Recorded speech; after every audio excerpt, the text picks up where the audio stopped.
Are you searching for the best in online black radio? Then go to blacktalkradionetwork.com, helping you filter through the noise. Real talk, black talk.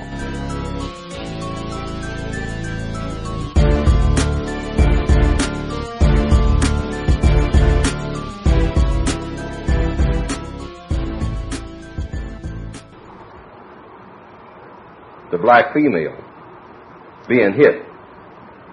Every black female should leave here and say to every other black female that a part of the so-called black culture, which we're always talking about in settings like this, is going to be from now on that no black male, for any reason other than direct self-defense, meaning she kind of lost her head or something or whatever and came running out of the kitchen swinging an axe while you sitting there eating your post toast. See, now you have to take direct action to defend yourself. But I'm saying because she gave you some lip, sounding off, or spent some money that she wasn't supposed to, or whatever, she's not supposed to be hit. See, I haven't earned the right to hit no black female. Haven't earned it. And when I get in position to earn it, then I'll have no reason to. See, so it doesn't work out any way that you shake it up and pour it. I'm not going to go around hitting the white supremacists, so why should I be busting her in the teeth? Talking about, I'm a man. See, we got these huge voices. See, the average black male got a deep voice like mine. Okay, a lot of us. And when we go to work on a female, one thing that we are proving is our what? Quote, manhood. And then after we get through knocking her all up and down the steps with all the little people, young people running around there saying, what's going on up there? See? And some of your own young ones running around saying, don't do that, Daddy. Don't. It's going on right this minute. It's going on right this minute. And then what happens? Somebody calls. Now you're hitting her to prove that you are a man. Then somebody calls the man. Okay? Really, it ain't but one. Now we're going to find out what a boy is. And so here he comes, tracking mud right across your living room floor that you just got through telling her about cleaning up. That's why you hit her in the mouth. See? Now he comes in there walking, tracking mud. What's the trouble? What's the trouble with you, fella? See? Talking very calmly. And all of a sudden you come down. We just have a little misunderstanding also. Why don't you hit him? And his buddy behind him. See? And kick them all out in the street and say, if you got any more down there like you, send them down here. See? Because I said I was a man, and I'm proving it. You think a man just goes around hitting women? You chumps going to find out what a man is tonight. Yeah. Can you see yourself doing that? And since you're not going to do that, think in advance. See, people who are what you call creative or forward-thinking, they think in advance. So I'm saying you leave here tonight. See, everything that I'm saying is not supposed to be just within a jestful fashion, even though I'm making it that way, because it's kind of hard sitting and listening to somebody just jawbone all the time. I'm saying leave here. The female is not a bitch, not ever. When you slip up and say it, make out a catalog. That makes the fourth time I said it this week. Try to cut that down to one. See? And just remember, same way with ML. And don't hit the female. Now, the females can cooperate with this and kind of push it along by, when everything is going fine, when you first meet this fella that you think you really like and you're going to start spending some time with him, and when you all are sitting somewhere with the candlelight and roses, if that's the setting, or wherever, in the apartment, in the car, and you're really talking about how much you really go for each other and all the rest of that stuff that you half believe, okay? The female should speak up and say, Johnny, I want to tell you something that's very, very, very, very important to me. And we've been seeing each other about a month now. Don't ever hit me. Now, if you hit me, there's nothing I can do because you're much bigger than me, you're muscular, you play basketball and all like this. But don't ever hit me, because what that will mean is that we can never be together again. For any reason. If you ever hit me. Now, I might say some things that might make you mad. Or I might do some things that might make you mad. Hopefully not. But whatever happens, I want you to say that, and get it in your mind, that you will never hit me. Because I can't stand for you to hit me. And it won't prove anything if you hit me. Now, some of the males sitting here will say, oh man, some women like to be hit. How about that? See, the code got to cover everything. All right? Otherwise, it ain't code. What about a person, a black female, who likes to be hit? I mean, she's not satisfied until that at least 2 licks a hit, come Saturday night. See, then everything kind of settles down after that. Been hit twice. That's about the quota for the night. And she's just that way. Now, you don't hit that person either, because you're supposed to have some sense. Because first thing you're supposed to determine is that person does not need to be hit. That person needs help. See, anybody that needs to be hit needs help. Anybody who's asking to be hit. Well, heck, this looks like Cecilia. Is always starting something where I hit her. Or want to. So, I'm going to take her, somewhere to talk to somebody. Find out why this is. That's if you're concerned enough. But the bottom line is, you should leave here tonight. See, I'm trying to we're always talking about what do we do about a situation. We start with these basic things. That keeps those blinking lights out of the neighborhood. And all that breaking glass up there on the second floor. See? Dishes flying out the window and all that stuff that you got to pay for, by the way. See? Why break up the furniture? And then last but not least, out there, man, loosen these cuffs up. They're too tight. See, it's going on right this minute, all stretched out across the hood. Oh, settle down there, fella. Settle down now. See, the voice of authority, the voice of people who know what they're doing, the voice of people who run every facet of your business, including when you hit what you call your woman. See? And we're just not going to have no more of this. Me and Pete been up here twice in this apartment building tonight. We don't want to have to come up here again. Why can't you people behave? Now, that sounds awful. Like talking to children, because that's who he's talking to. Not men. Let's face it. Now, I'm putting a lot of bite in here, but this is the way it is. It takes that. But I'm not talking down to anybody. I've been told, don't talk down to people, because I can't. I'm a victim too. All victims are equal. See, I'm talking to you, but this is us, because it goes on. Does this not go on? Haven't you seen some of it? Haven't you done some of it? Okay? I'm saying just don't do no more. It's worthless. See? Now, what do you do? Compensatory law, using this word. Right up here. Making up for what's missing. What do you do in a situation like that when you don't know what to do? You minimize conflict by minimizing contact. Minimizing meaning you just break away. You say, well, look, we're having an argument. I can see where it's going to get worse. Clara, I'll see you. I'll call you tomorrow. Okay? No, you're going to talk to me now. See? You come right on back. No, Clara, I'll see you tomorrow. And just start walking. See, somebody got to have some sense. This thing is getting out of hand, see? And just walk. I mean, it'll take care of itself. See? You might call up tomorrow, and right away you start getting all those obscenities over the phone, see? Just hang up the phone. Well, she ain't cool off yet. Wait 2 more days. Right? See? Whatever. But then when you reconnect, you'll be on another wavelength.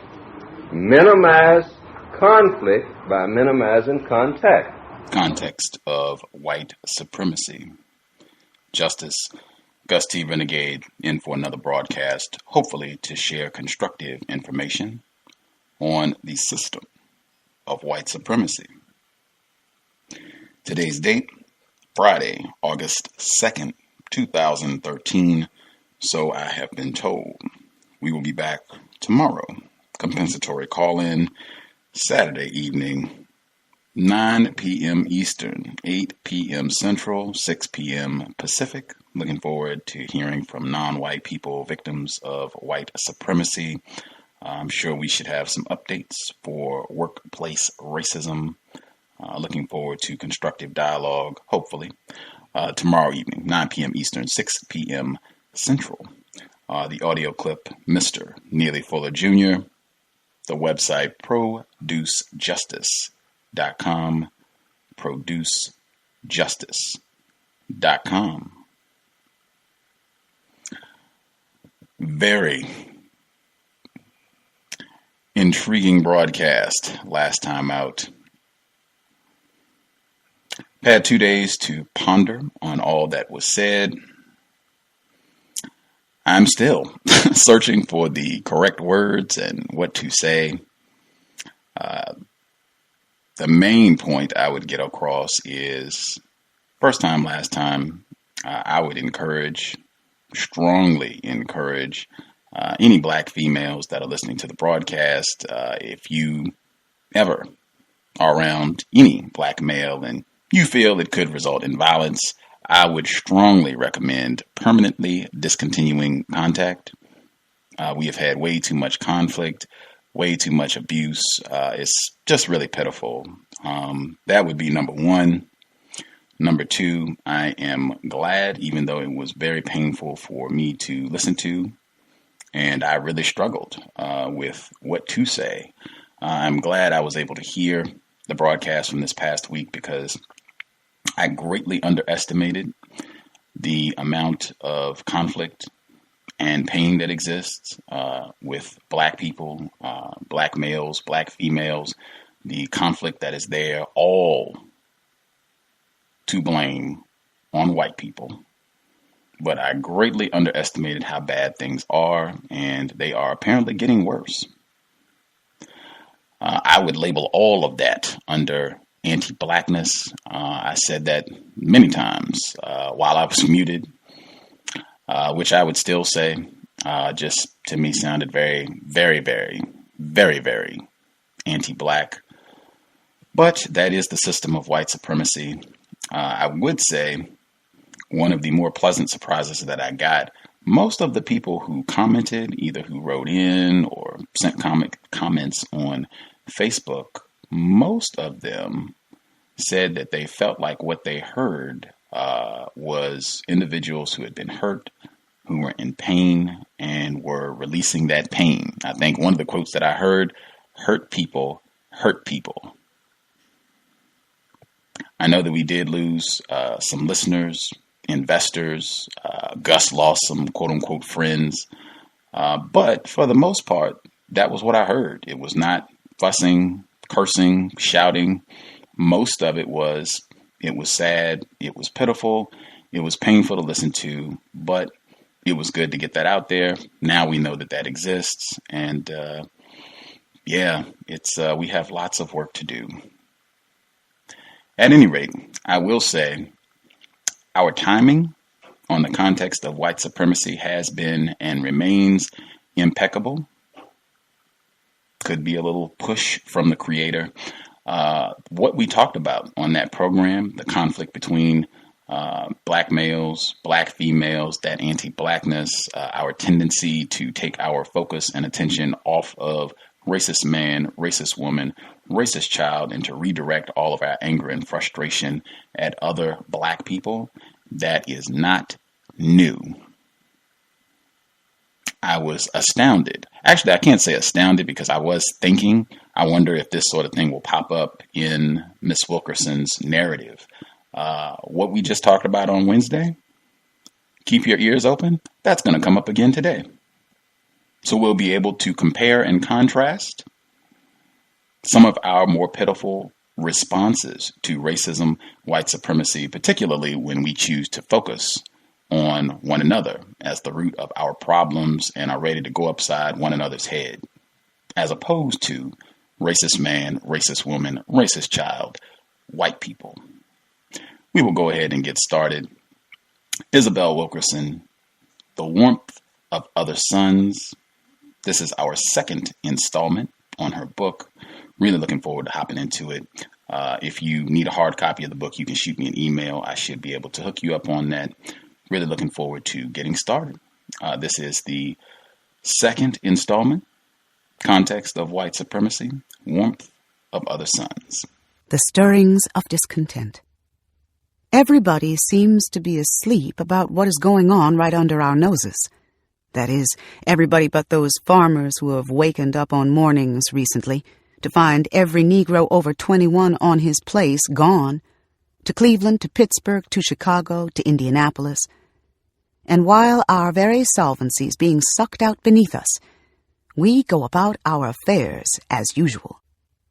Editorial, The Macon Telegraph, September 1916. Selma, Alabama, early winter, 1916. No one knows who was the first to leave. It was sometime in the middle of World War I. The North faced a labor shortage, and after centuries of indifference, cast its gaze at last on the servant class of the South. The North needed workers, and the workers needed an escape. No one knows exactly when or how it commenced, or who took the first actual step of what would become the Great Migration. One of the earliest references came on February 5th, 1916, and was seen as an isolated random event. It merited only a paragraph in the Chicago Defender, the agitator and unwitting chronicler of the movement, and was likely preceded by unremarked-upon departures months before. Railroads in Pennsylvania had begun undercover scouting of cheap black labor as early as 1915. But few people noticed when, in the deep of winter, with a war raging in Europe and talk of America joining in, several hundred black families began quietly departing Selma, Alabama, in February 1916, declaring, according to the Chicago Defender's brief citation, that the treatment doesn't warrant staying. Ida Mae Brandon was not yet 3 years old. George Starling, Pershing Foster, and millions of others who would follow in the footsteps of those first wartime families from Selma had not yet been born. But those early departures would set the stage for their eventual migration.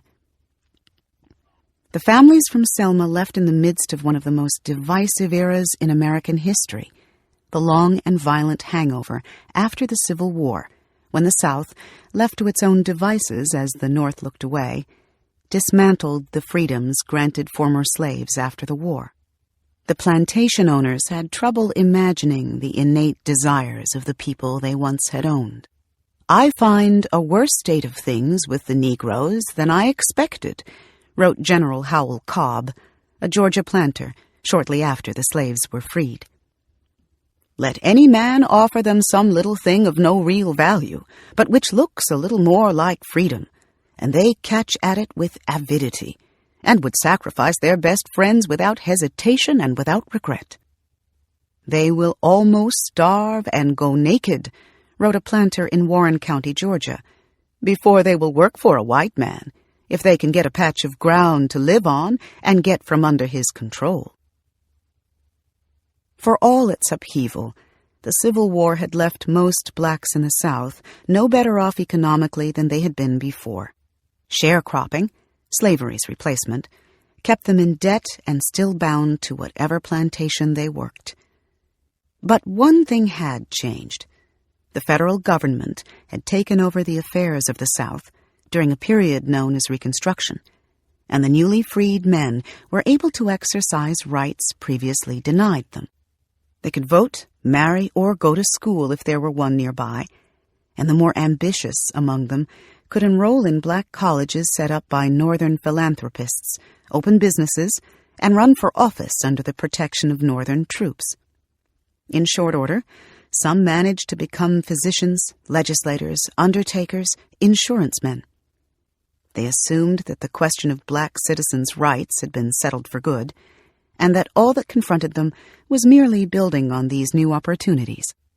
But by the mid-1870s, when the North withdrew its oversight in the face of Southern hostility, whites in the South began to resurrect the caste system founded under slavery. Nursing the wounds of defeat and seeking a scapegoat, much like Germany in the years leading up to Nazism, they began to undo the opportunities accorded freed slaves during Reconstruction and to refine the language of white supremacy.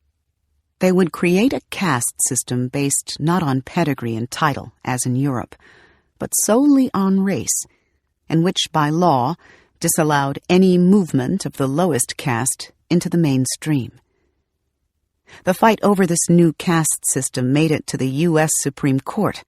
Homer A. Plessy, a colored Louisianan, protested a new state law forbidding any railroad passenger from entering a compartment to which by race he does not belong.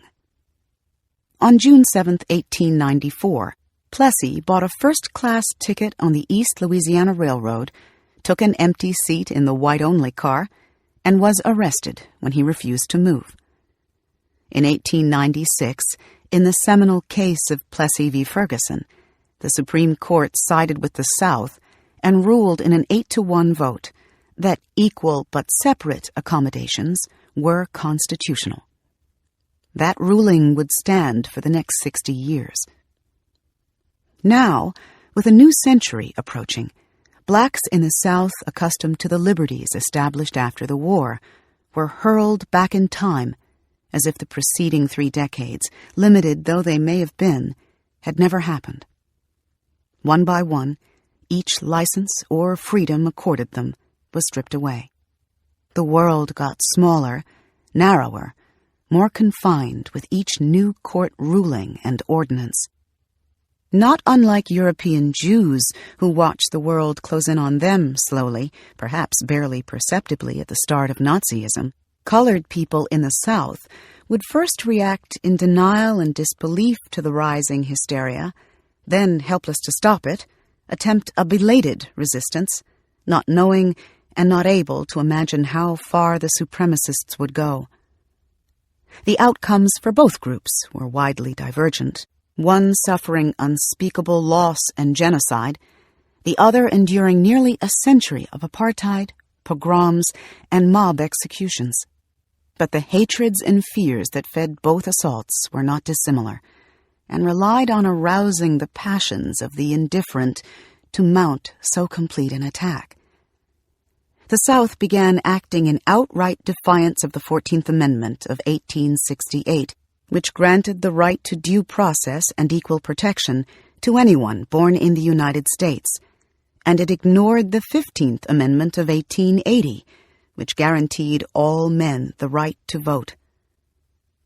Politicians began riding these anti-black sentiments all the way to the governor's mansions throughout the South and to seats in the U.S. Senate. If it is necessary, every Negro in the state will be lynched, James K. Vardaman, the white supremacy candidate in the 1903 Mississippi governor's race, declared. He saw no reason for blacks to go to school. The only effect of Negro education, he said, is to spoil a good field hand and make an insolent cook. Mississippi voted Vardaman into the governor's office and later sent him to the U.S. Senate.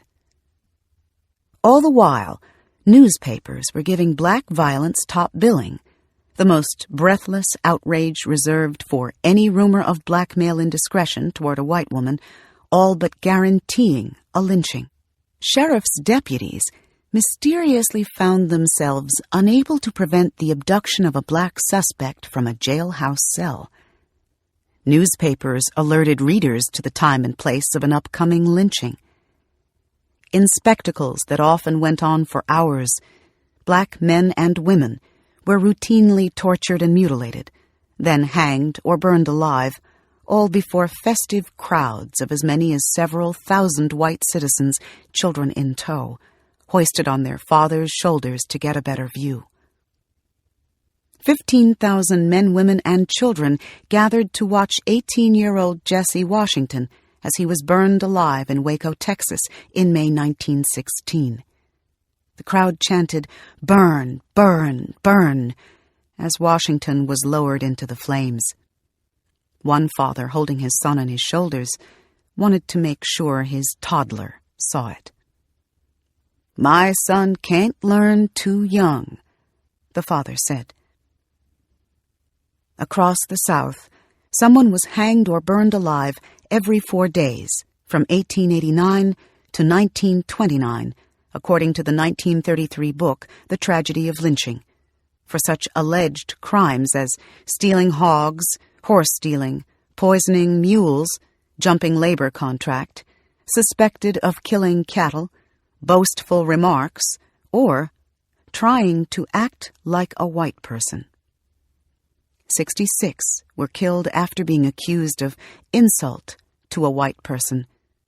One was killed for stealing 75 cents. Like the cotton growing in the field, violence had become so much a part of the landscape that perhaps most of the Southern black population had witnessed a lynching in their own communities or knew people who had, wrote the historian Herbert Shapiro. All blacks lived with the reality that no black individual was completely safe from lynching. In this atmosphere, The Klansman, a 1905 novel that was the basis of the 1915 film Birth of a Nation, became a national bestseller. It fed whites' panic over freed blacks in their midst and inspired people in Georgia to revive the Ku Klux Klan the year the film was released. Soon, Klansmen in full regalia were holding public parades before cheering white crowds across the South, like celebrations of the 4th of July, the Klan then seen not as a rogue outlier, but as the protector of Southern tradition. Thus, the fragile interdependence between the races turned to apprehension and suspicion, one race vowing to accept no less than the total subjugation of the other. The planter class, which had entrusted its wives and daughters to male slaves when the masters went off to fight the Civil War, was now in near hysterics over the slightest interaction between white women and black men. It did not seem to matter that the danger to white women of rape by a black man, according to the white South Carolina-born author Wilbur Cash, was much less, for instance, than the chance that she would be struck by lightning. White citizens, caught up in the delirium in the decades following Reconstruction, rioted in Georgia, North and South Carolina, Tennessee, Florida, Texas, Arkansas, and Central Illinois. They killed colored residents and set fire to their homes on rumors of black impropriety as authorities stood by or participated. In the darkest hours of this era, the abolitionist Frederick Douglass saw his health fade just as everything he spent his life fighting for was falling apart. He said in his last great public lecture, delivered in Baltimore in January 1894, a year before his death, "I hope and trust all will come out right in the end, but the immediate future looks dark and troubled. I cannot shut my eyes to the ugly facts before me." It was during that time, around the turn of the 20th century, that Southern state legislatures began devising with inventiveness and precision laws that would regulate every aspect of black people's lives, solidify the Southern caste system, and prohibit even the most casual and incidental contact between the races. They would come to be called Jim Crow laws. It is unknown precisely who Jim Crow was, or if someone by that name actually existed. There are several stories as to the term's origins. It came into public use in the 1830s after Thomas Dartmouth Rice, a New York-born itinerant white actor, popularized a song and dance routine called the Jim Crow in minstrel shows across the country. He wore blackface and ragged clothes and performed a jaunty, palsied imitation of a handicapped black stable hand he had likely seen in his travels, singing a song about jumpin' Jim Crow. Jim Crow was said to be the name of either the stable hand or his owner living in Kentucky or Ohio. Rice became a national sensation impersonating a crippled black man, but died penniless in 1860 of a paralytic condition that limited his speech and movement by the end of his life. The term caught the fancy of whites across the country and came to be used as a pejorative for colored people and things related to colored people, and by 1841 was applied to the laws to segregate them. The first such laws were passed not in the South, but in Massachusetts, as a means of designating a rail car set apart for black passengers. Florida, Mississippi, and Texas enacted the first Jim Crow laws in the South right after the Confederates lost the Civil War. Florida and Mississippi in 1865, and Texas in 1866. The Northerners who took over the South during Reconstruction repealed those hastily passed laws. The Federal Civil Rights Act of 1875 explicitly outlawed segregation, but the Northerners who were there to enforce the law retreated by the late 1870s and left the South to its own devices. As the 20th century approached, the South resurrected Jim Crow.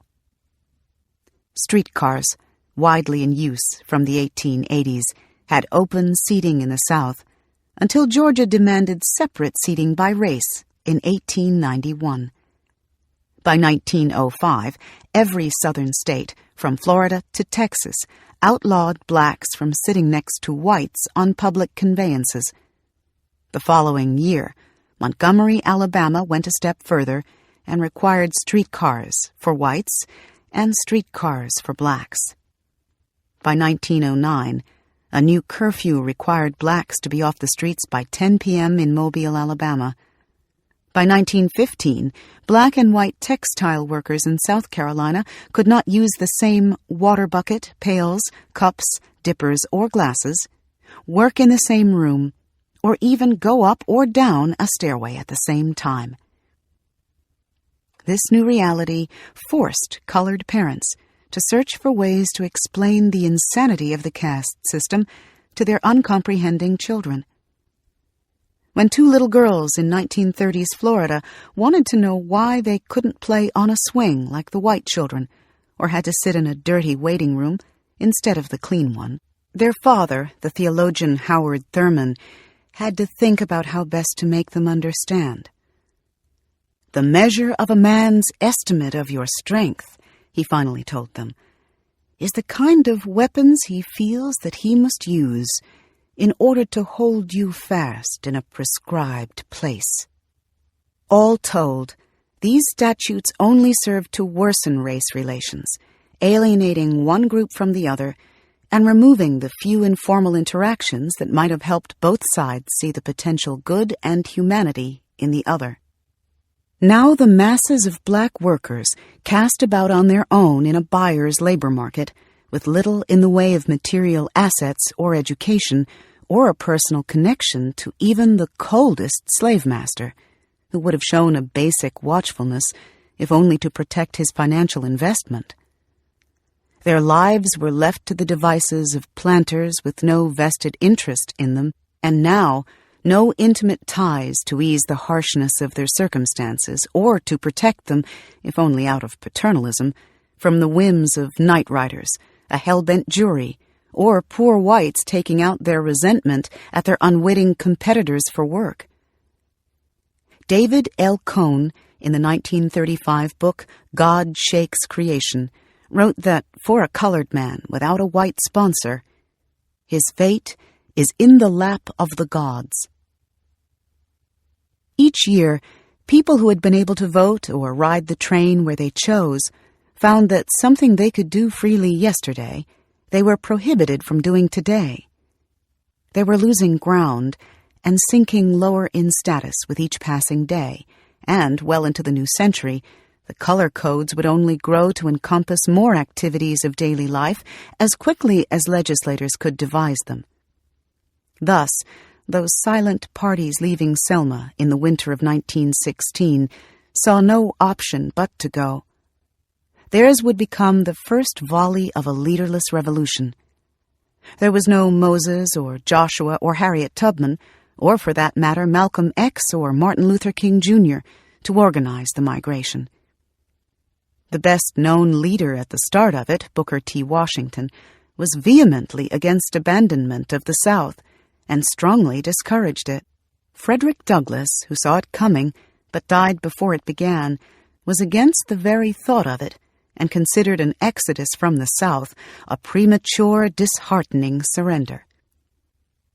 Those entreaties had little effect. The Negroes just quietly move away without taking their recognized leaders into their confidence any more than they do the white people about them, a Labor Department study reported. A colored minister might meet with his deacons on a Wednesday, thinking all was well, and by Sunday find all the church elders gone north. They write the minister that they forgot to tell him they were going away.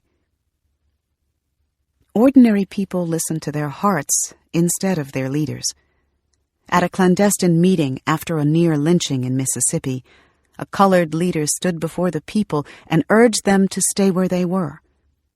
A man in the audience rose up to speak. "You tell us that the South is the best place for us," the man said. "What guarantees can you give us that our life and liberty will be safe if we stay?" The leader was speechless. When he asked me that, there was nothing I could answer, the leader said afterward. So I have not again urged my race to remain. Any leader who dared argue against leaving might arouse suspicion that he was a tool of the white people running things. Any such leader was, therefore, likely to be ignored, or worse. One Sunday, a colored minister in Tampa, Florida, advised from the pulpit that his flock stay in the South. He was stabbed the next day for doing so. In the years leading up to and immediately following the turn of the 20th century, a generation came into the world unlike any other in the South.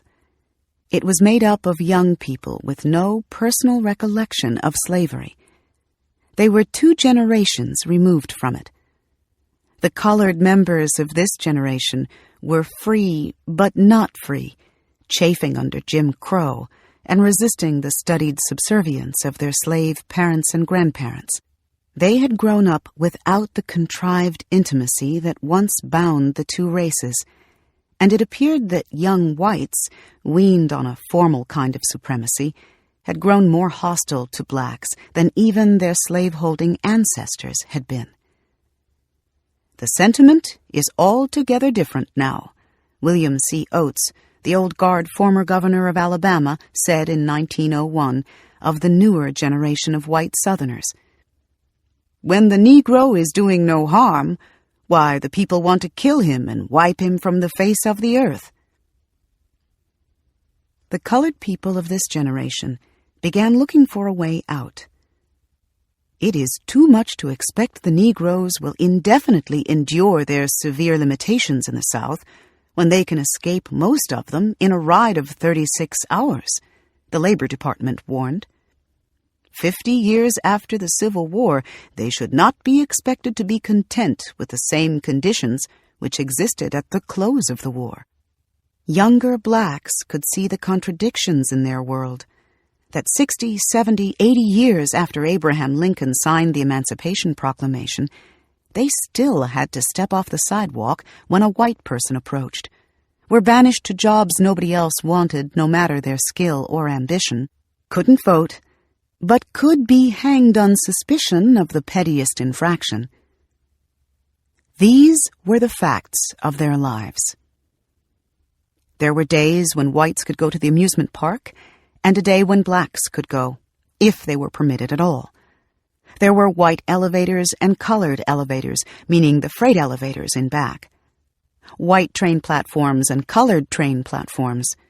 There were white ambulances and colored ambulances to ferry the sick, and white hearses and colored hearses for those who didn't survive whatever was wrong with them. There were white waiting rooms and colored waiting rooms in any conceivable place where a person might have to wait for something, from the bus depot to the doctor's office. A total of 4 restrooms had to be constructed and maintained at significant expense in any public establishment that bothered to provide any for colored people. 1 for white men, 1 for white women, 1 for colored men, and 1 for colored women.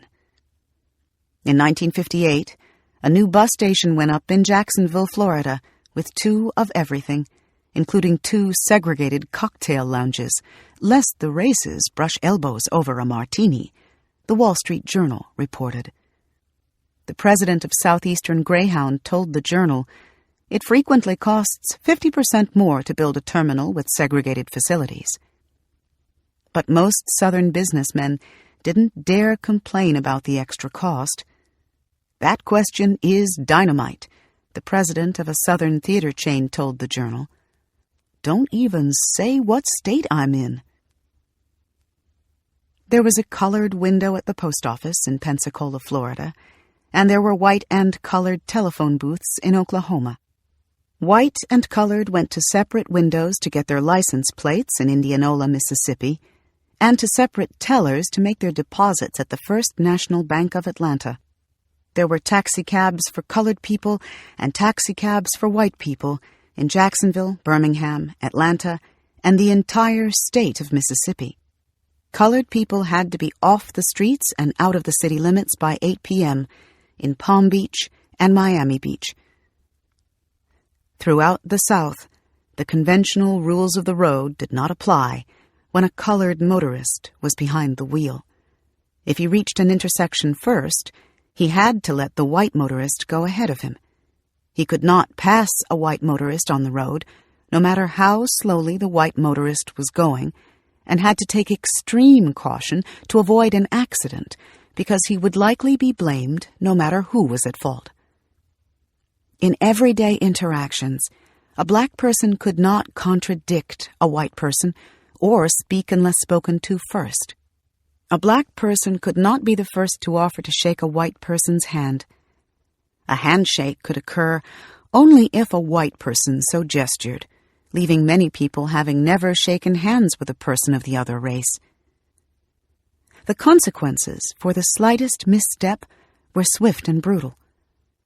2 whites beat a black tenant farmer in Louise, Mississippi in 1948, wrote the historian James C. Cobb, because the man asked for a receipt after paying his water bill. It was against the law for a colored person and a white person to play checkers together in Birmingham. White and colored gamblers had to place their bets at separate windows and sit in separate aisles at racetracks in Arkansas. At saloons in Atlanta, the bars were segregated. Whites drank on stools at one end of the bar and blacks on stools at the other end, until the city outlawed even that, resulting in white-only and colored-only saloons. There were white parking spaces and colored parking spaces in the town square in Calhoun City, Mississippi. In one North Carolina courthouse, there was a white Bible and a black Bible to swear to tell the truth on. These were the facts of their lives, of Ida Mae's, George's, and Pershing's existence before they left, carried out with soul-killing efficiency until Jim Crow expired under the weight of the South's own sectarian violence, bombings, hosing of children, and the killing of dissidents seeking basic human rights.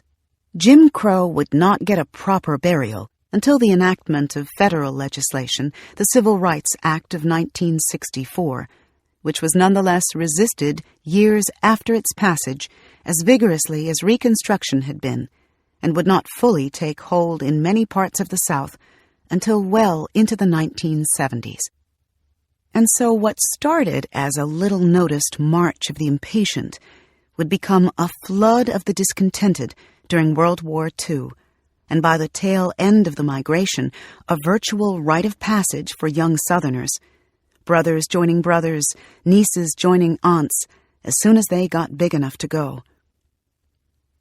Many of the people who left the South never exactly sat their children down to tell them these things, tell them what happened and why they left, and how they and all this blood kin came to be in this northern city or western suburb, or why they speak like melted butter, and their children speak like footsteps on pavement, prim and proper or clipped and fast, like the New World itself. Some spoke of specific and certain evils. Some lived in tight-lipped and cheerful denial. Others simply had no desire to relive what they had already left. The facts of their lives unfurled over the generations, like an overwrapped present, a secret told in syllables. Sometimes the migrants dropped puzzle pieces from the past while folding the laundry or stirring the cornbread, and the children would listen between cereal commercials and not truly understand until they grew up and had children and troubles of their own. And the ones who had half listened would scold and kick themselves that they had not paid better attention when they had the chance. And in this way, the ways of the South passed from one generation to the next in faraway cities by the Pacific Ocean and on the shores of the Great Lakes and along the Hudson and Potomac and Allegheny rivers. These are the stories of the forgotten, aggrieved, wishful generations between the Harlem Renaissance and the Civil Rights Movement, whose private ambition for something better made a way for those who followed.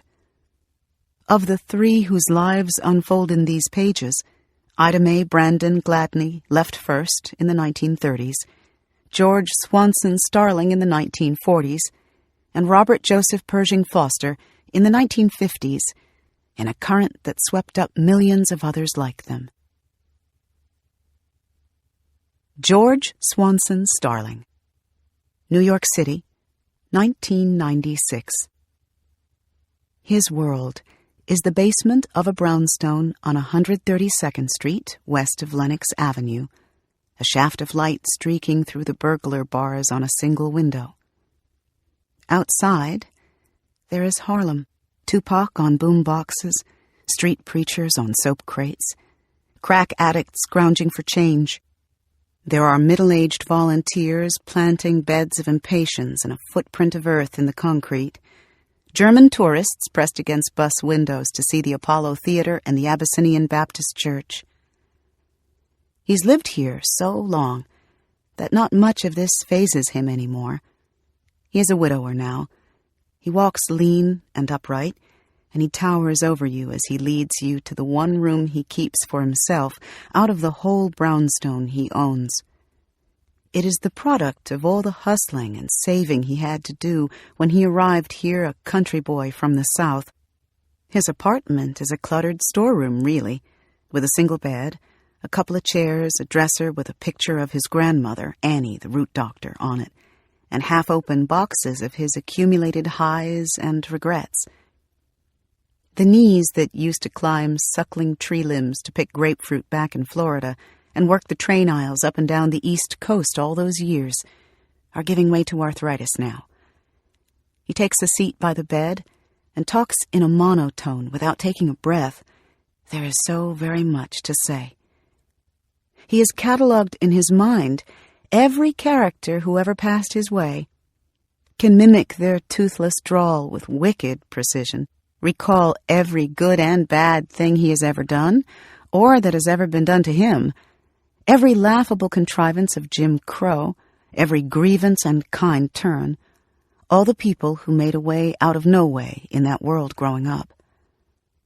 George Swanson Starling came from the featureless way station of citrus groves and one-star motels between the Georgia border and Orlando, Florida, a place of cocksure Southern sheriffs, overworked pickers, root doctors, pool hustlers, bootleggers, jackleg preachers, barely a soul you could trust, and a color line as hard as Mississippi's. It comes back to him, one image after another, how Jim Crow had a way of turning everyone against one another, not just white against black or landed against lowly, but poor against poorer and black against black for an extra scrap of privilege. George Starling left all he knew because he would have died if he had stayed. His face is long and creaseless. He was handsome in his day, a basketball player in high school, good with numbers, a ladies' man. He holds out a crate of Florida oranges like the ones he used to pick and offers you one, says, even after all that picking and all that it cost him, they're better than the ones from California. A smile lifts his face at the absurdities of the world he left, and which in some ridiculous way he still loves. Then his eyes well up over all that they have seen. Eustis, Florida, 1931. Behind the St. James AME Church over at Prescott and McDonald was an old orange tree that turned out oranges with dimpled skin as green as sawgrass on the outside, but inside sweet as sugarcane by September. To look at it, no one would know the fruit was ripe unless they climbed up and tried one, which George Starling and some other boys did once they made the discovery. The tree was taller than a telephone pole, and it was hard for the boys to pass it by knowing what they did about those oranges. They waited for nightfall, when church would start, and the deacons would light the kerosene lamps by the pews. The boys climbed the 20-foot tree and picked the oranges by the sanctuary light as the church people sang about Jesus. They steadied themselves in the crook of a limb and stuffed their shirts and trouser pockets until the buttons gaped. Then they turned back home, peeling and slurping, a trail of orange hulls following them all the way down McDonald Avenue. The church people tried to wait for the fruit to turn orange, but George and the other boys picked the tree clean before the church people could get to it. And so it went, George Starling and others in his impatient generation outwitting the old folks they saw as too content in their spirituals and their place in that world. Here they were in Eustis, Florida, in the interior citrus belt of the state, hemmed into the colored part of town called Egypt. It was the haphazard cluster of dirt yards and clapboard bungalows, juke joints and corner churches, where the colored people lived and conducted their affairs. It was unofficially policed by a man named Henry McClendon, a steward at another church in town. He lived across the street from St. James, and saw George and his friends, Sam Gaskin and Ernest Sallet, sneak around the side of the church as he sat on his front porch one night. When the boys got up into the tree, he started probing the limbs with a flashlight. "Come down out of that tree in the name of the law," he said. The boys froze and hoped he would go away. "I'm going to come and tell your daddies. Y'all round here stealing these oranges, and y'all about the same ones been stealing the wood from on the back porch." "Man, we don't eat no wood. We been getting these oranges from around here for years. Ain't nobody want no wood." "Oh, yeah? Y'all about stole the wood. I'm coming out there, and I'ma tell your daddy." The boys scrambled out of the tree and got on their knees because the worst thing that could happen to a colored child in the South was for a parent to hear that a child was acting up. There would be no appeals, the punishment swift and physical. The arbitrary nature of grown people's wrath gave colored children practice for life in the caste system, which is why parents, forced to train their children in the ways of subservience, treated their children as the white people running things treated them. It was preparation for the lower caste role children were expected to have mastered by puberty. For a young colored boy in the South, the caste barrier is an ever-present solid fact, John Dollard, an anthropologist studying the region's caste system, wrote at the time. His education is incomplete until he has learned to make some adjustment to it. The Negro must haul down his social expectations and resign himself to a relative immobility. Indeed, breaking from protocol could get people like George killed. Under Jim Crow, only white people could sit in judgment of a colored person on trial. White hearsay had more weight than a colored eyewitness. Colored people had to put on a show of cheerful subservience and unquestioning obedience in the presence of white people, or face the consequences of being out of line. If children didn't learn their place, They could get on the wrong side of a white person, and the parents could do nothing to save them. The question of the child's future is a serious dilemma for Negro parents, wrote J.W. Johnson around the time George and his friends got caught picking those oranges. Awaiting each colored boy and girl are cramping limitations, and this dilemma approaches suffering in proportion to the parents' knowledge of and the child's innocence of those conditions. There was no time for childish ideals of fair play and equality. "Oh, you calling them grown folks a lie?" George remembered parents saying. "Them grown folks wouldn't have said it if they didn't see you doing it." So the boys pleaded with Mr. McClendon that night. "We make a promise. You don't tell our daddies. We won't come back here to get no more fruit. We won't bother the oranges no more." George didn't actually believe this as he said it. He knew they were wrong, but he didn't like how the grown people wouldn't believe him no matter what he said, and he didn't see the punishment as fitting the crime. He was getting to be a teenager now. He was learning that you didn't have a right to stand up for yourself if you were in his position, and he wasn't liking it. George Starling was a fairly new boy in town. He had spent most of his short life circling north-central Florida as his parents hunted for work. He was born on a tobacco farm out by the scrub oaks and wiregrass near Alachua, Florida, halfway between Jacksonville and the Gulf of Mexico, on June 1, 1918. Lil George and his father, called Big George to distinguish him from his son, his mother, Napoleon, and his half-brother William, all lived with a cast of uncles, aunts, and cousins, headed by a hard-bitten curmudgeon of a grandfather, a man named John Starling. John Starling was a sharecropper who smoked a corncob pipe and had few good words for anybody. Once he kicked the cat into the fire when it tried to rub his leg. He was from the Carolinas, where the plantation owner he worked for used to come down to the field and flog the workers with a horsewhip if they weren't going fast enough, as a rider might snap a whip at his mule. One day, the owner came down with the horsewhip and the sharecroppers killed him. They swam across the river and never went back. That's all the grandfather would say. It was before the turn of the 20th century, and instead of going north, where there would have been no place for a colored farmer like him, John Starling went south to the warm, rich land of the Florida interior. There, Big George and the rest of that generation were born, and the family acquired its surname. Originally they were Stallings, but nobody could pronounce it right. When they first joined their little country church, the preacher welcomed the newcomers every Sunday with a different mispronunciation. "And we're glad to have the Stallions here with us today," the preacher announced during service. "Stallings! Stallings!" John protested. He eventually settled on Starling, which was a close enough compromise to suit him and the people around them. By the time little George was born, John was working for a planter by the name of Richard. He was living a hard enough life as it was, and had other grandchildren in his care for whom he had little patience. He liked to put cotton between their toes and light it to wake them up in the morning.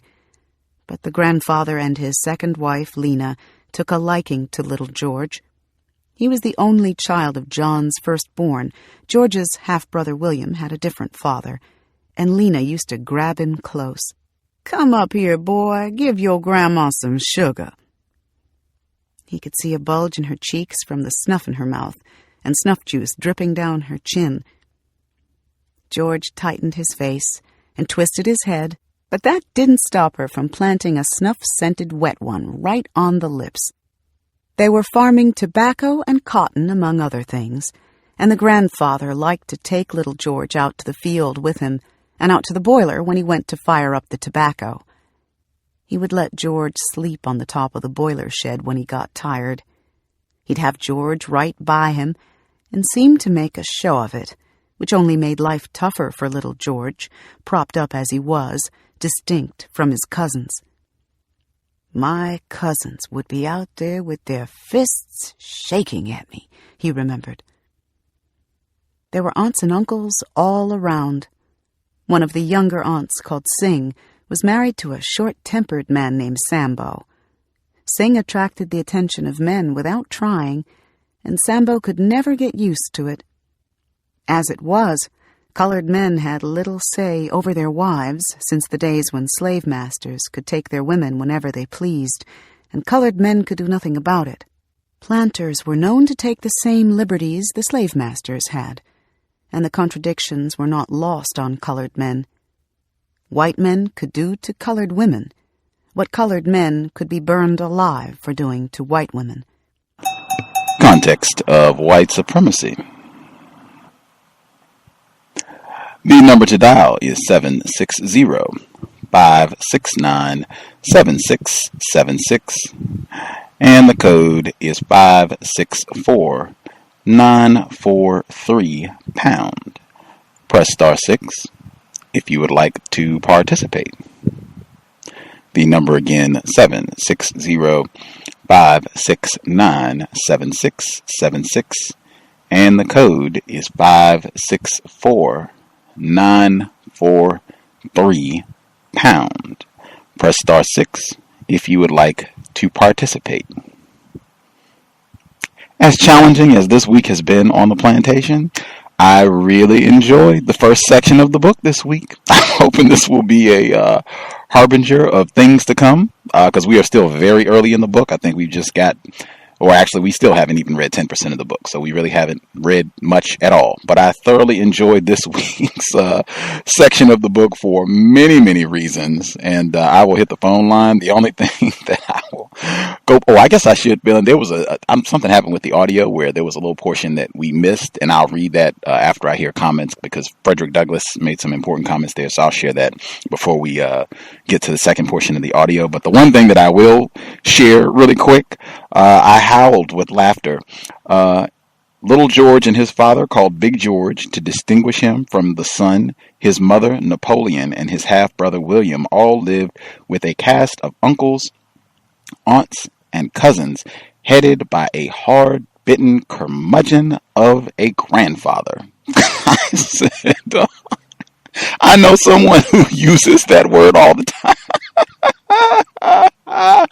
The system of white supremacy will make a curmudgeon out of any victim of racism. I tell you, if you are a black person and you are not a curmudgeon, my lord, you have shown a remarkable amount of humanity, compassion, and patience if you have not been turned into a curmudgeon. Unfortunately, I cannot say that, but hey, that white people are to blame for that too.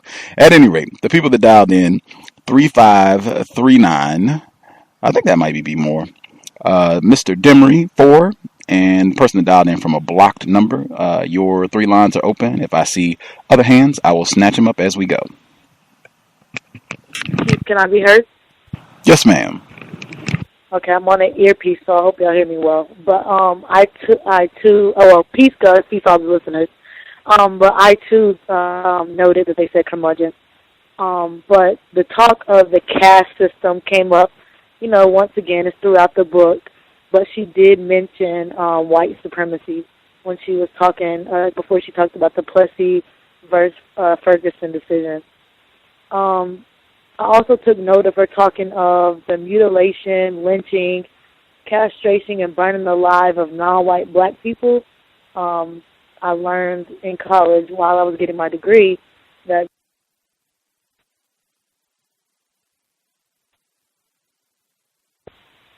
Hello? Sorry, ma'am. My finger slipped. I'm sorry. Just repeat.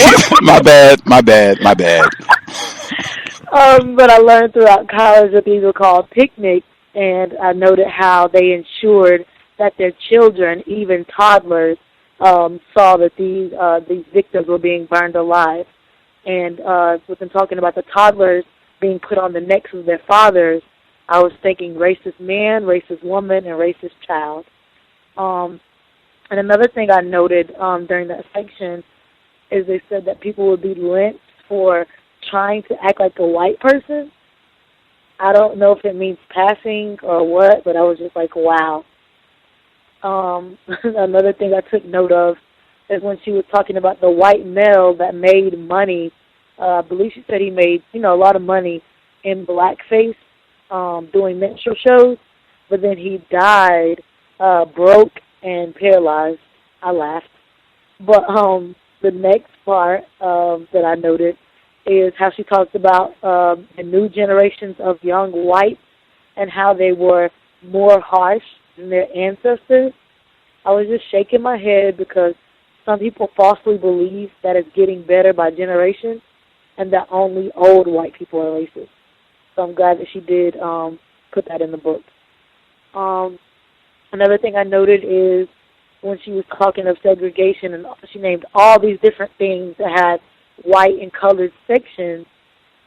Every time I hear about segregation, I'm all for it, but I don't like the fact that non-white people had to pay the same amount, if not more, for things that weren't as good.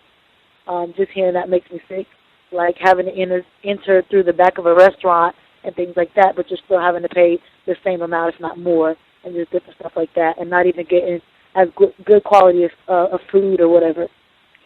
Another thing I took note of is how she talks about non-whites and their curfews, something about they couldn't be on the streets or in the city limits after 8 p.m. I feel like that's still the same. They still have curfews in place, and I see a lot of white people surpassing these trespassing signs and everything. So it doesn't apply to them, only non-white people. What else? Oh, the talk of the white Bible and the black Bible to swear the truth on. I believe she said that was in North Carolina, but I'm sure it happened other places. But I was just thinking back to when I was a child. As a Christian, when you get baptized, they give you a white Bible. And I was kind of laughing to myself and was thinking, I guess when I was baptized, I was washed, quote-unquote, white as snow, because they say that as Christians. So I was given a white Bible. And then another thing I took note of is how she fast-forwards to, quote-unquote, modern day. First she talked about Chicago and now some part of New York City. And it makes you kind of ask, did we ever leave the plantation? And another thing I love that she pointed out was the parallel that she made between corporal punishment of your children to the way that white man, white woman, white child treats us. And what else? Oh, another thing she talked about how we learn as children to stay in your place, and that's when she was talking about I believe Little George or something like that. How you learn as a child to stay in your place. And then the last thing is how she mentioned how we mistreat each other and our children. The talk of how a grandfather, I believe, burned cotton between the children's toes to wake them up. But yeah, that was a mouthful, and that's all for now. That was the curmudgeon who was burning the cotton between the toes, unless I am mistaken. Let's see. The other folks, should be 3 other people on the line. If you all had anything you wanted to share, or if Mr. Demery, if you wanted to share what happened with the racist, trifling female who interrupted you last week, if you want to share that as well. Yes, can I be heard? Yes, sir. Okay, greetings, Gus. Greetings to the other callers. Yeah, quickly on, I had just finished sharing when you could hear it in the archive. White female approached me while I was on my birthday weekend. I was at a hotel casino in Dover Down, and she was interrupting me while I was on the telephone, trying to ask me a question. And I held my hand up for her to stop. So she stopped and left.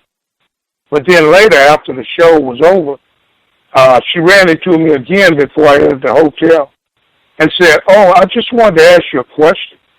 And I didn't mean to interrupt you on the phone." I said, "Well, what is your question?" And, I thought it was something of some importance, And on my birthday last week, I'm 59 years old, so, And I've been mistaken for like a church deacon or whatever. You know, so I know I don't just look like any old, you know, average Joe. She comes up and she goes, well, I wanted to know if you ever peed in a public fountain, as in urinate in a public fountain. And I'm looking at her like, you know, I said, no, I can't say that I've had the pleasure of doing that, but, you know, is that all? And she said, well, it's not that I'm going to do it right now, but I just think everybody ought to do that. I think you should do that before you get too old. As I was walking off, and I was looking at, and they're like, you know what? I'm not going to let this ruin my weekend. You know, and that wasn't the only thing that happened, because after that, I went to my car, and I was sitting in my car. A cop came up knocking on the window. I said, what are you doing? I said, what does it look like I'm doing? I'm sitting in my car. He goes, well, you're loitering. I said, wait a minute, man. I am not loitering. I'm sitting in my own car. Here's the keys. I'm sitting in a Mercedes-Benz, and I'm almost 60 years old, and this guy's about 25. And he goes, I said, well, what is the definition of loitering? So he goes, well, you're in a place with no legal purpose, and you're hanging around.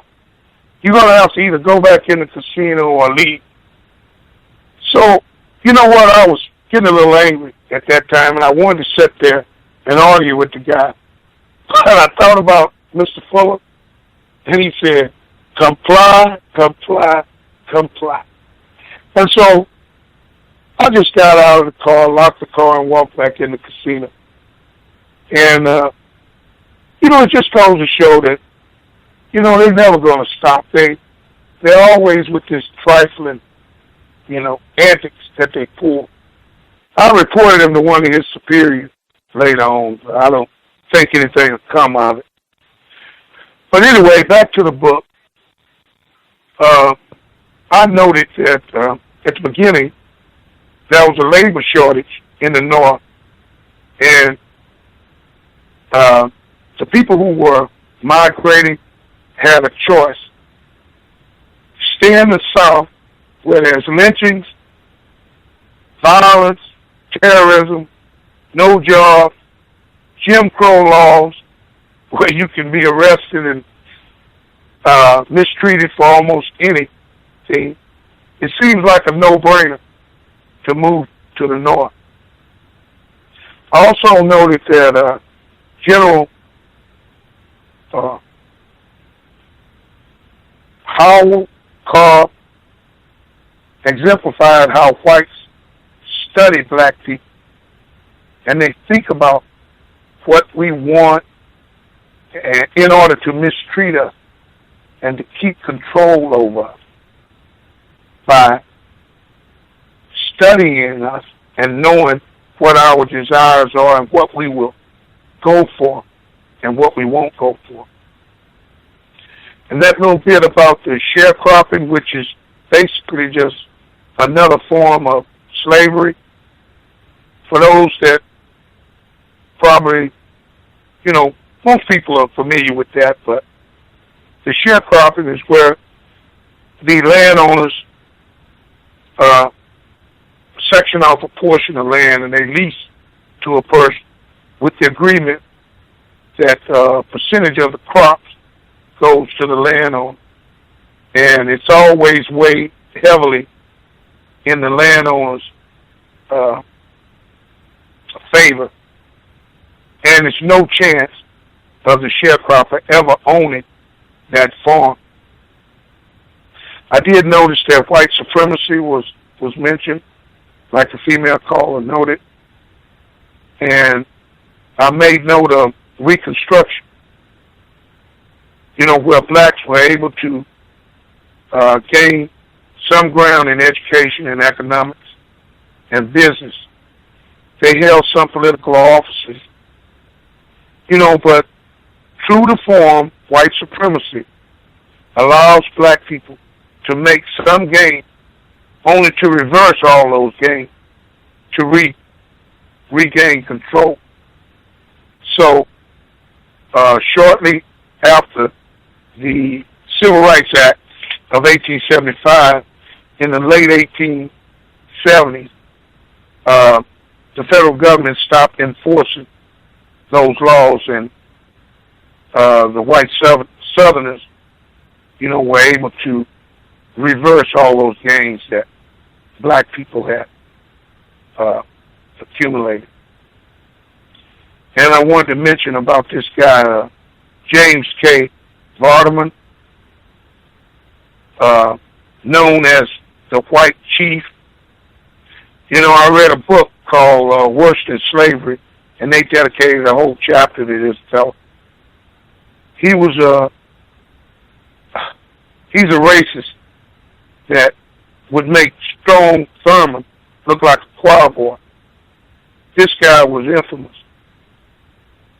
He made it to governor and then eventually to the Senate, but he was instrumental in influencing laws that led to the imprisonment of blacks, not only in his particular state, but throughout the South. And the book mentioned what he said about lynching. He wouldn't mind if all blacks had been lynched. And the book stated that no black in the South at that time was completely safe from lynching anyway. A couple of more notes is Frederick Douglass was not in favor of all blacks migrating to the North, although he himself migrated, got away as soon as he could. I read a little bit more on that, but I think that Frederick Douglass meant, at that time it was about approximately 4 million blacks, and I think he meant not all 4 million blacks leaving the South, because some had to stay and, in his words, tough it out, to try to gain some ground in the South instead of running away. And the last thing I'll share is that Thomas Dartmouth Rice, the one that would put on blackface similar to Al Jolson and some of the other ones, which gives us the image on what they're doing. When they do that, it's the ultimate form of offensive, humiliating acts against black people, and as a way to help whites to reinforce their images of supremacy by impersonating a black as a simple-minded and jovial type creature. I'll mute my line and give someone else a chance to share. Thanks for taking my call. Thank you for sharing, sir. We should have be more. Demery, for the 3 people who've not shared, somebody's at a block number.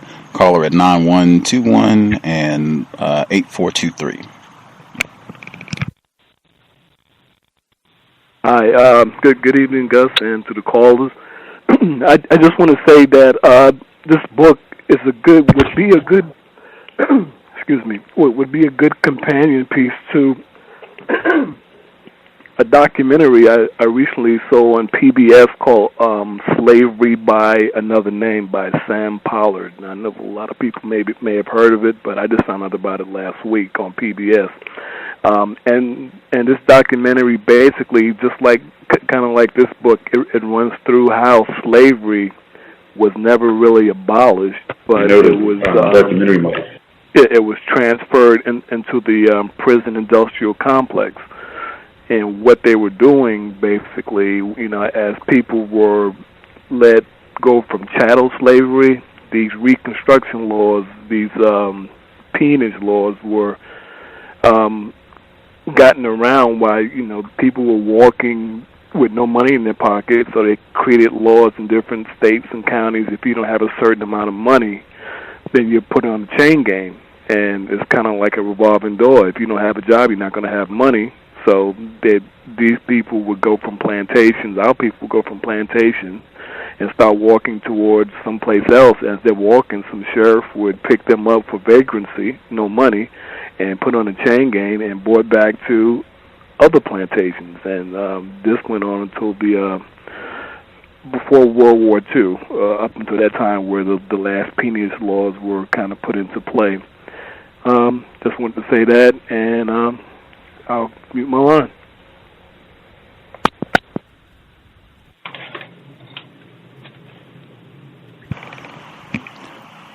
Block number 9121.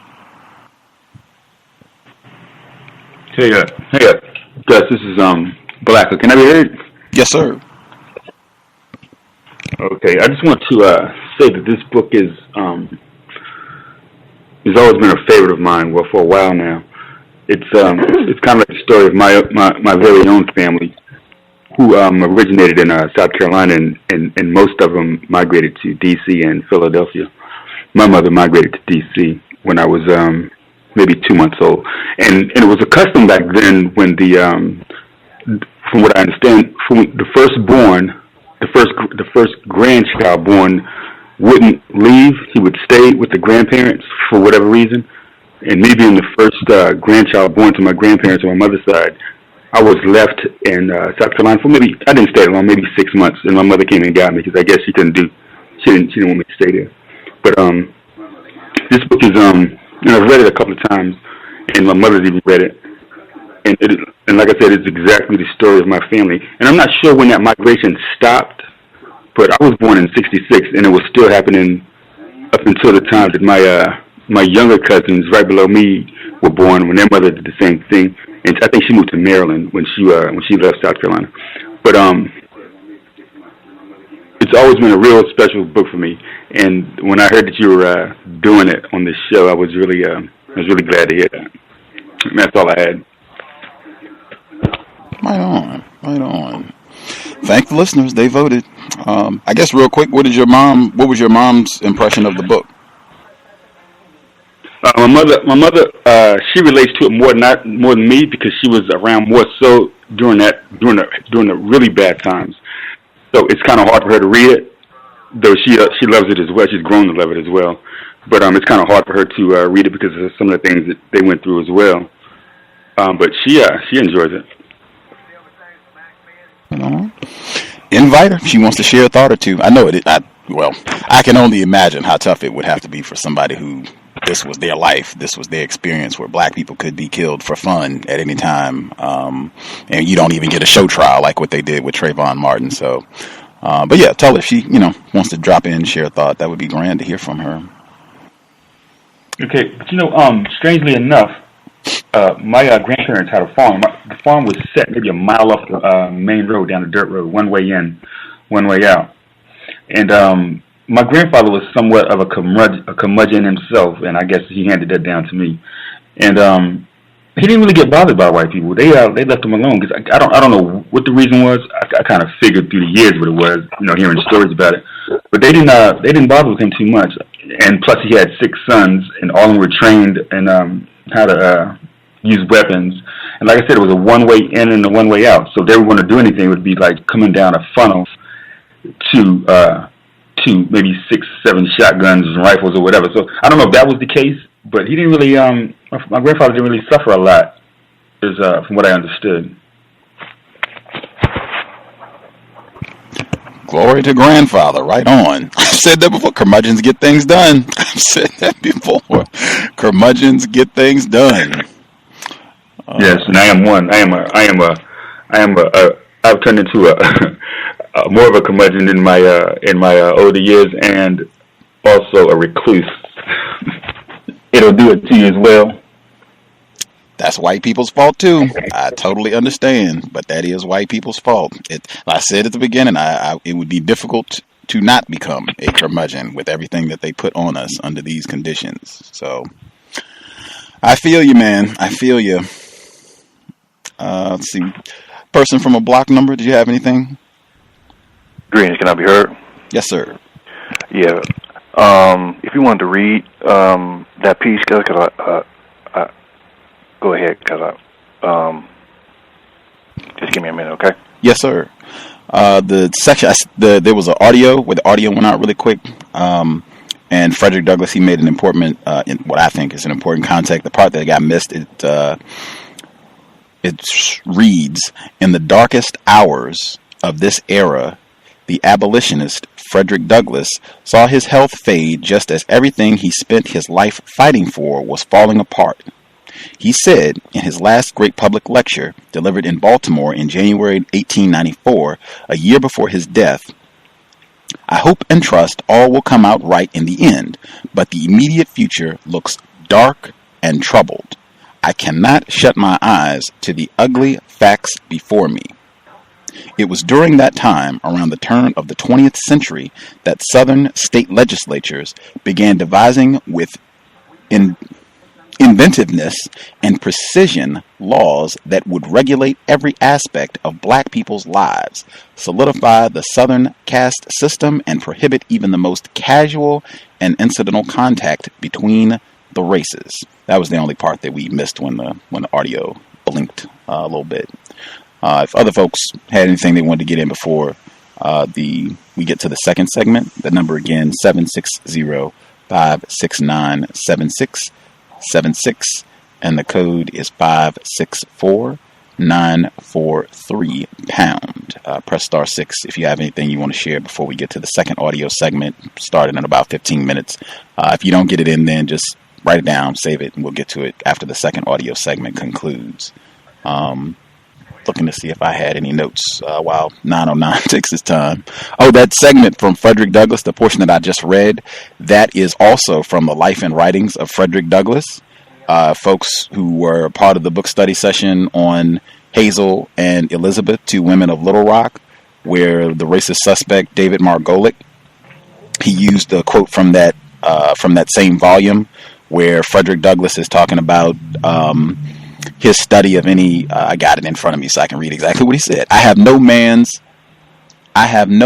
right upon his color, and plead no man's right because of his color. My interest in any man is objectively in his manhood and subjectively in my own manhood." That was the quote at the very beginning of the book, Hazel and Elizabeth, also from the life and writings of Frederick Douglass. I think some of the listeners said we should, maybe even I spoke to Mr. Fuller. He said we should read this too. He said, "You want to get a crash course in racism, white supremacy, check out Frederick Douglass' works, the life and writings of Frederick Douglass." Now, this is a massive volume. It's like 2,000 pages, but it is chock full of goodies.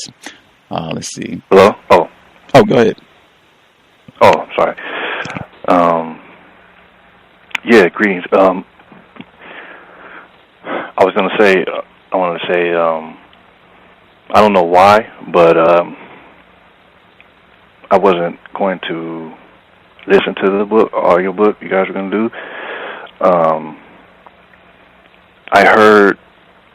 I was trying to, I was getting my book list together or whatever for this month, and I heard somebody, they were basically saying that for this year they were reading 4 books a week. They said that they were saying that they didn't recommend it. They said that they said they didn't really recommend it. They said they didn't think that was healthy. But I just and they were also talking about how the different genres, how you can get caught in your own, caught in a specific reading genre and not explore. And that kind of struck me. So that was one of the reasons why I wanted to listen to this book. And man, I'm pleased. And I think I remember reading something. They were giving some statistics on the fact that if you ask people, I guess it was a game show, and they had it where you had to ask the audience, for the right answer, and they were mostly right. Like if the majority, if the highest percent, whatever that answer was, it was high percentage that they were correct. So I thought of that, and I said, well, if people voted on this, and I remembered that, you know, that gave me another reason to listen. You know what I'm saying? And yeah, I mean, I'm happy, man. It's going down. You know what I'm saying? I really like the. I mean, it's a good book, and some of the stuff that I found interesting was the reading. How they were speaking against black people reading, saying that it would ruin them and things like that. And you know, I haven't read 100 books this year. You know what I'm saying? Not even close. You know, this is. But I got to step my reading game up for real, man. What else? Stepping off the sidewalk. That is crazy. You know, I used to do that. Like, I used to start hearing my parents talking about how big I was getting, you know what I'm saying? And I guess they were getting kind of worried, you know what I'm saying? Because I was growing, but I was still young.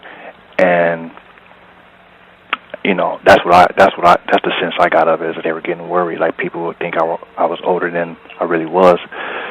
And, without, you know, sometimes I find myself stepping off the curb, you know, when like, you know, white people were walking by or something like that. And I wasn't a lot of white people. Well, I mean,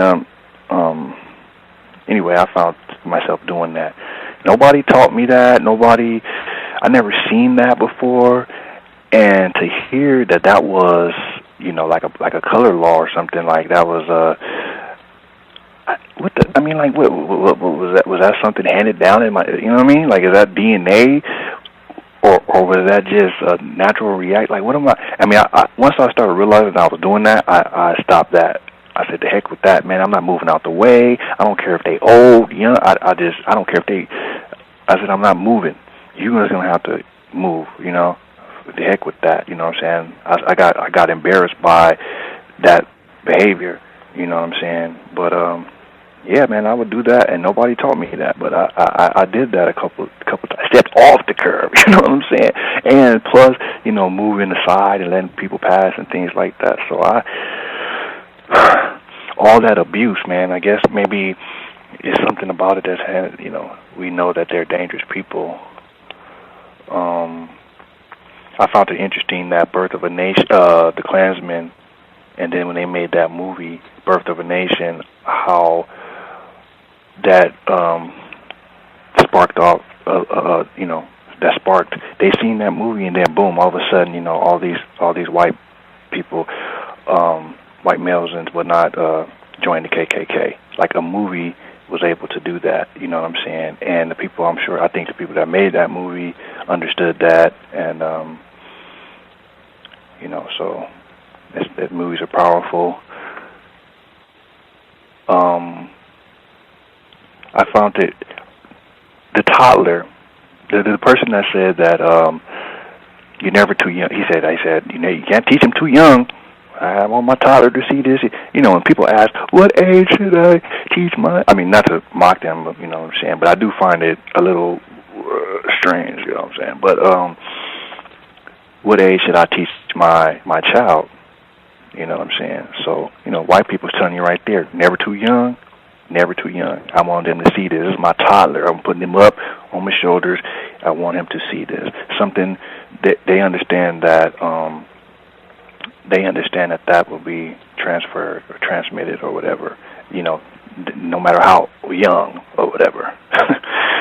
I don't know, it's very sad, man. We are so behind the times. Like, 11-year-old person is sucking a thumb or whatever. White people's fault, you know what I'm saying? But, like, they not even on the level, man. They 11, but they 5 years old or something. It's just weird, man. I don't know. What else? The white Bible and black Bible. You know, until the female caller said, she made some good points. I liked a lot of, everybody made great points, actually. But, yeah, the white Bible and the black Bible. I had a great aunt, man, she had a white Bible. Well, let me just say that when I heard her say white Bible, black Bible, I didn't put the colors of, the covers on the books. I didn't make that association. I just figured it was just here's a Bible for white people, here's a Bible for black people. I wasn't thinking about the colors of the books. But when she said that, I remember this Bible my great aunt had, and it had a picture of like the white Jesus, that image, and it was a white Bible. And my Bible, whatever the book I have that's titled Bible, is black. So that interests me that they do have white Bibles and black ones. That's it. Corporal punishment. Oh my goodness, man! I found it interesting. Like the curmudgeon, we are being like white people, slave masters. When we want to beat each other, that's a direct. You know what I'm saying? That's a direct link between us trying to be like white people. Like people say, you're trying to act whiter. You're trying to, we'll never say that when it comes to us beating each other, that you're trying to act white. Like we never hear that. It's something to do with how you're speaking or how you're trying to, learn or whatever. Not when we're abusing each other. People don't say you're trying. Well, some I guess I've heard it from Islam, so-called conscious people and stuff like that. But I found that interesting. Like, yeah, you get beat, and then you come home and totally abuse your children. I mean, like some of the stuff that they would do to how they would so-called discipline their children and stuff like that, like straight from the plantation, straight from the insanity, the psychopathic white person that's beating you, and you come home and you do the exact same thing, and it's not your fault. You have no idea what you're doing. All you know is you're so frustrated and mad. Anybody irritates you, wham! It's just abuse. You're crazy. You're like, I'll kill everybody up in this piece. You know what I'm saying? So that's what it is, and I hope we understand that. I hope we understand that. And that's all. Person at 2658, your line should be open. I'll mute my line, but just real quick on Birth of a Nation and all of that. That was based on a book called The Klansman. They made The Klansman into a movie in the 1970s where O.J. Simpson is playing is correct, because I guess I would have to say he's the lead villain, because the Klan is not the villain in this story. The Klan is the hero. So O.J. Simpson is the villain in the 70s movie, The Klansman. I think it's on YouTube. But the special significance for me, every time Birth of a Nation pops up now, the main villain in this story is named Gus the Renegade.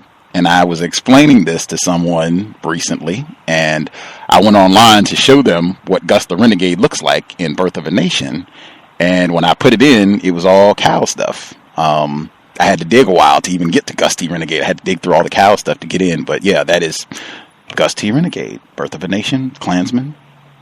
The caller at 2658, your line should be open. Greetings, everyone. I just called up. I'm assuming that the first part of the second book section is already started. Yes, sir. We have the first section already played. We're a little ways away from starting the second segment. Right. Well, I'm going to pay attention to it, and then I would have something to say. Right on. Anybody else have anything they want to get in before we wrap up? I feel like there were so much said. I think everybody pointed out a lot of the stuff that I had written down. I know there were some more comparisons between white people, so-called Jews, and black people. We had talked about that last week, about those comparisons and whether or not that's accurate. I think the sentiment from last week was that was not accurate. And also the denial portion, I think that came up as well, people being in denial about the terror of White Supremacy. In fact, that's all ran together, where she said, not unlike European Jews who watched the world close in on them slowly, perhaps barely perceptibly at the start of Nazism, colored people in the South would first react in denial and disbelief to the rising hysteria, then helpless to stop it, attempt a belated resistance.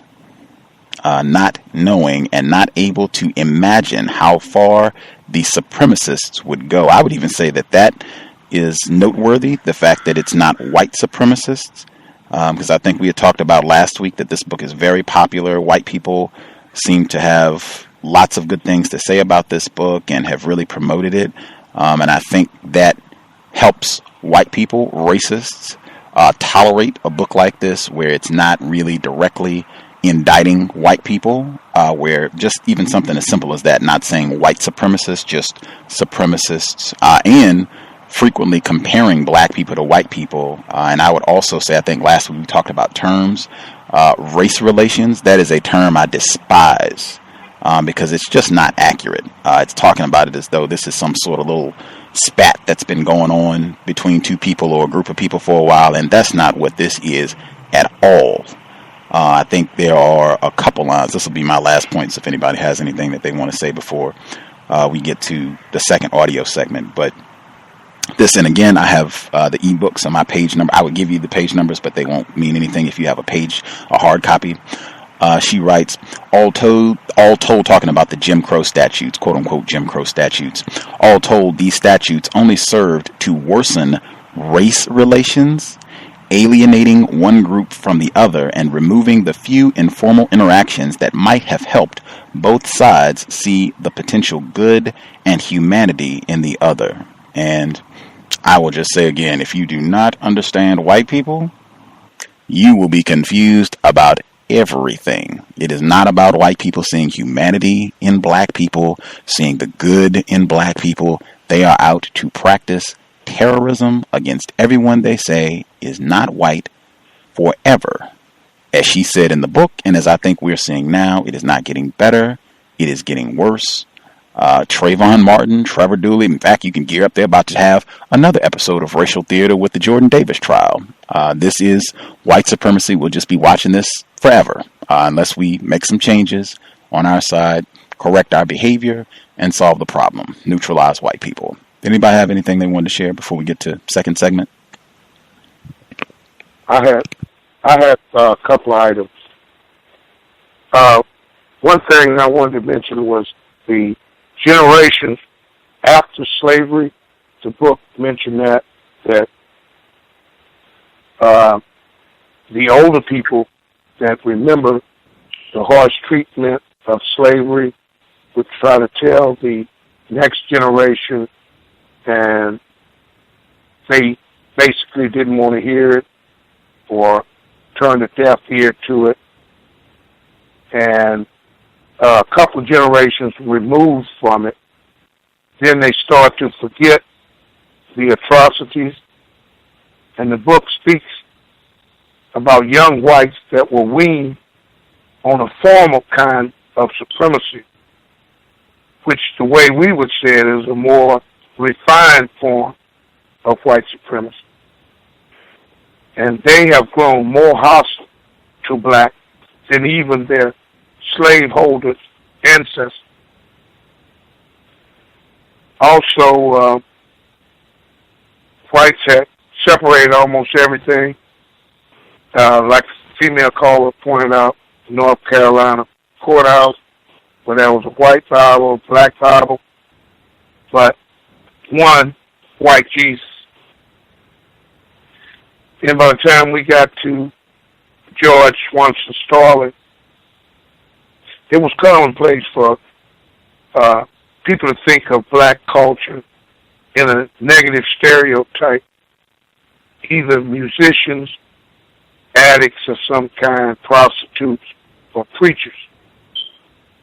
And black people, back in the earlier days before the civil rights era and the marches, so on, the communities would help raise the youth in the community, whereas a neighbor would see you doing something that was wrong, he has the authority to discipline you and then tell your parents about it. So you could possibly get a spanking from the neighbor, and then they go tell your parents, and you get another. But they seem to cover everything from snuff dipping, tobacco chewing, all of those. But I hadn't seen stills, liquor making, the moonshine, and, there was some of that going on too. But I'll mute my line. That's it for me.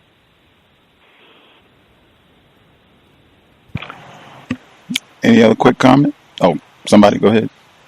Well, I had a reaction to that passage that you read, when it sounded like definitely that it was like a even contest between white people and black people. You know what I'm saying? I shuddered at that part. Like, man, that's not describing it at all.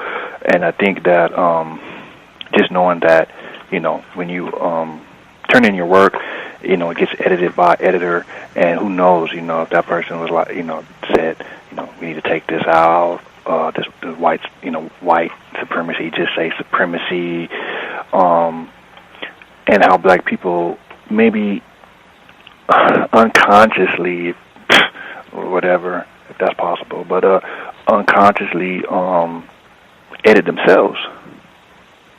You know what I'm saying? Sometimes you think, well, this is a business. I'm a writer. I want my books read. And I want them to sell or whatever. So we consciously, or we edit ourselves for whatever reasons. So I found that interesting. And I wanted to say a part about I didn't get no corporal punishment, but one time my grandmother hit me, and it was from a lie from an adult. And I didn't get a lot of that, but I did get a sense. I had this big problem with adults. Like, I don't know. Like, I just felt like that, it was weird. Like, I felt like I wasn't, like, even a human. Like, you didn't get the same, sometimes, that you didn't get the same respect, as adults, And I felt like it was because we wasn't strong. That was the only thing. It wasn't that we were stupid or anything, or we wasn't expressing ourselves right, or we were disrespectful. It was simply that they were bigger and we were smaller, and if anything, we could get hurt. You know what I'm saying? So I identify with that part. And the last thing is the part where he was saying, like, if you give a black person a little piece of land, they're not gonna work your farm. And I found that I just, the way I was raised, man, when I see people and they have homes and they have all of that dirt, it's just, when I see it, that's how I think. I'm like, wow, like, you're not developing this ground at all. So when I read that part, I was like, wow, like, that kind of how I feel, like, man, just a little bit of, you don't realize a lot of people, they don't develop their ground, man. And just to hear that said, and I get, it was a white person saying that, like, don't give them no ground. It could be a little bit. If they give them a tiny bit of ground, man, they are out of here. I just found that part interesting. I see that. I all the time. I was trying to think of ways to, give people some knowledge on that. Like, man, you're not developing your ground, man. Like, you should be tilling the soil. But I don't know. But I liked that part too. Oh, the Supreme Court thing. I hope people don't miss that. The Supreme Court thing, the Plessy, or not the Plessy, but when they said that they upheld the South, saying the Supreme Court upheld what the South was saying as far as separate but equal, or whatever the case may. This really upsets me, because people are into this Constitution and the Supreme Court and all of that. I mean, these laws, they make a law, they change the law. It's BS. All these laws and stuff like that. We're caught up in these laws and this stuff. It seems to me, and I don't know how to say it, I just think it's all de facto illegitimate. That's how I feel about it. This whole thing. Laws. I'm gonna pass a law for this. Oh, lesbian. That to me is brain. You have something it's a problem with the brain. The process like this don't even make any sense to me, and I could be wrong, but I think people are seriously suffering if they. That's all I gotta say. Laws, legal arm of white supremacy. I think that was Dr. Umar Abdullah Johnson's acronym, legal arm of white supremacy. Always. And that was Plessy versus Ferguson. You were right the first time. Plessy versus Ferguson. We'll go ahead and get started. That way we'll make sure we have time. Folks want to share. If you did not get to share and you had something you wanted to get in, just, write it down, make a note. We'll have time for you to share once the second audio component concludes. The last thing I'll say really quick, just that part about the editing, very important. And I think we touched on that before, even when we read President Obama's book. Once white people get their hands on it and switch things around or gently suggest that you change this or take this sentence out or whatever the case may be, I'm sure that could have easily happened with this work, probably any of the other works that we've read by black authors. And it even reminded me, even if that wasn't the case, even if Miss Isabel Wilkerson, even if she did it herself, purposely chose not to say white supremacist or not to use the term racism and using terms like race relations, it reminded me of, I think there was 909 was saying earlier about how he used to get off the sidewalk for white people. I think literally and figuratively, all of us have probably been doing many, many things to move off the sidewalk for white people, doing things to make sure that we do not anger, do not upset white people. I think that's when Dr. Cambon says we have been infected on a cellular level. I think our behavior demonstrates that in a myriad of ways, whether it's not using the best terms to talk about, articulate racism, white supremacy, or just moving off the street. When we talk to a white person or saving all of our insults and bitch hoe comments for other black people as opposed to white people. But I could be incorrect. We'll go ahead and get started. As I said, our conversation from Wednesday, it is going to pop up in the narrative today. Listen closely. The Warmth of Other Suns, Isabel Wilkerson, the folks that are on the line, if you can mute, that would be grand. If you are not able to mute, I can do it for you, and then I'll just unmute everybody when we start back up. Context of White Supremacy, The Warmth of Other Suns, segment number 2.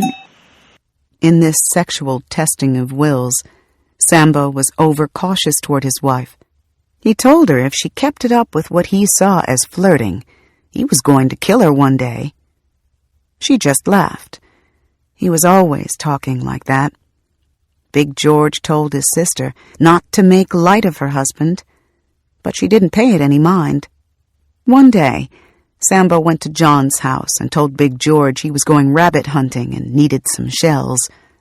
Big George went and got the shells for Sambo.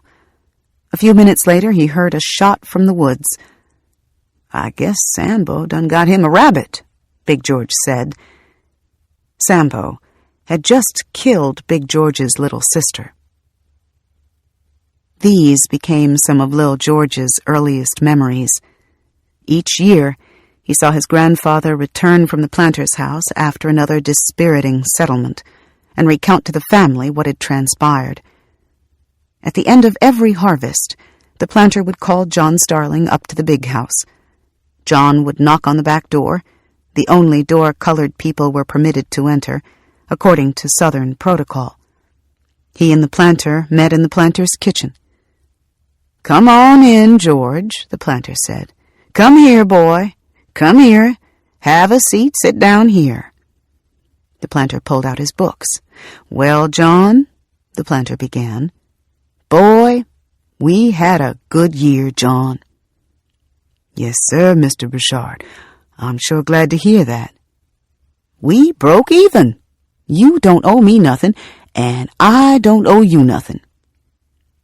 The grandfather had nothing to show for a year's hard toiling in the field. "This is all he ends up. We broke even," George would say years later. "He has no money, no nothing for his family, and now he's ready to start a new year in the master's debt.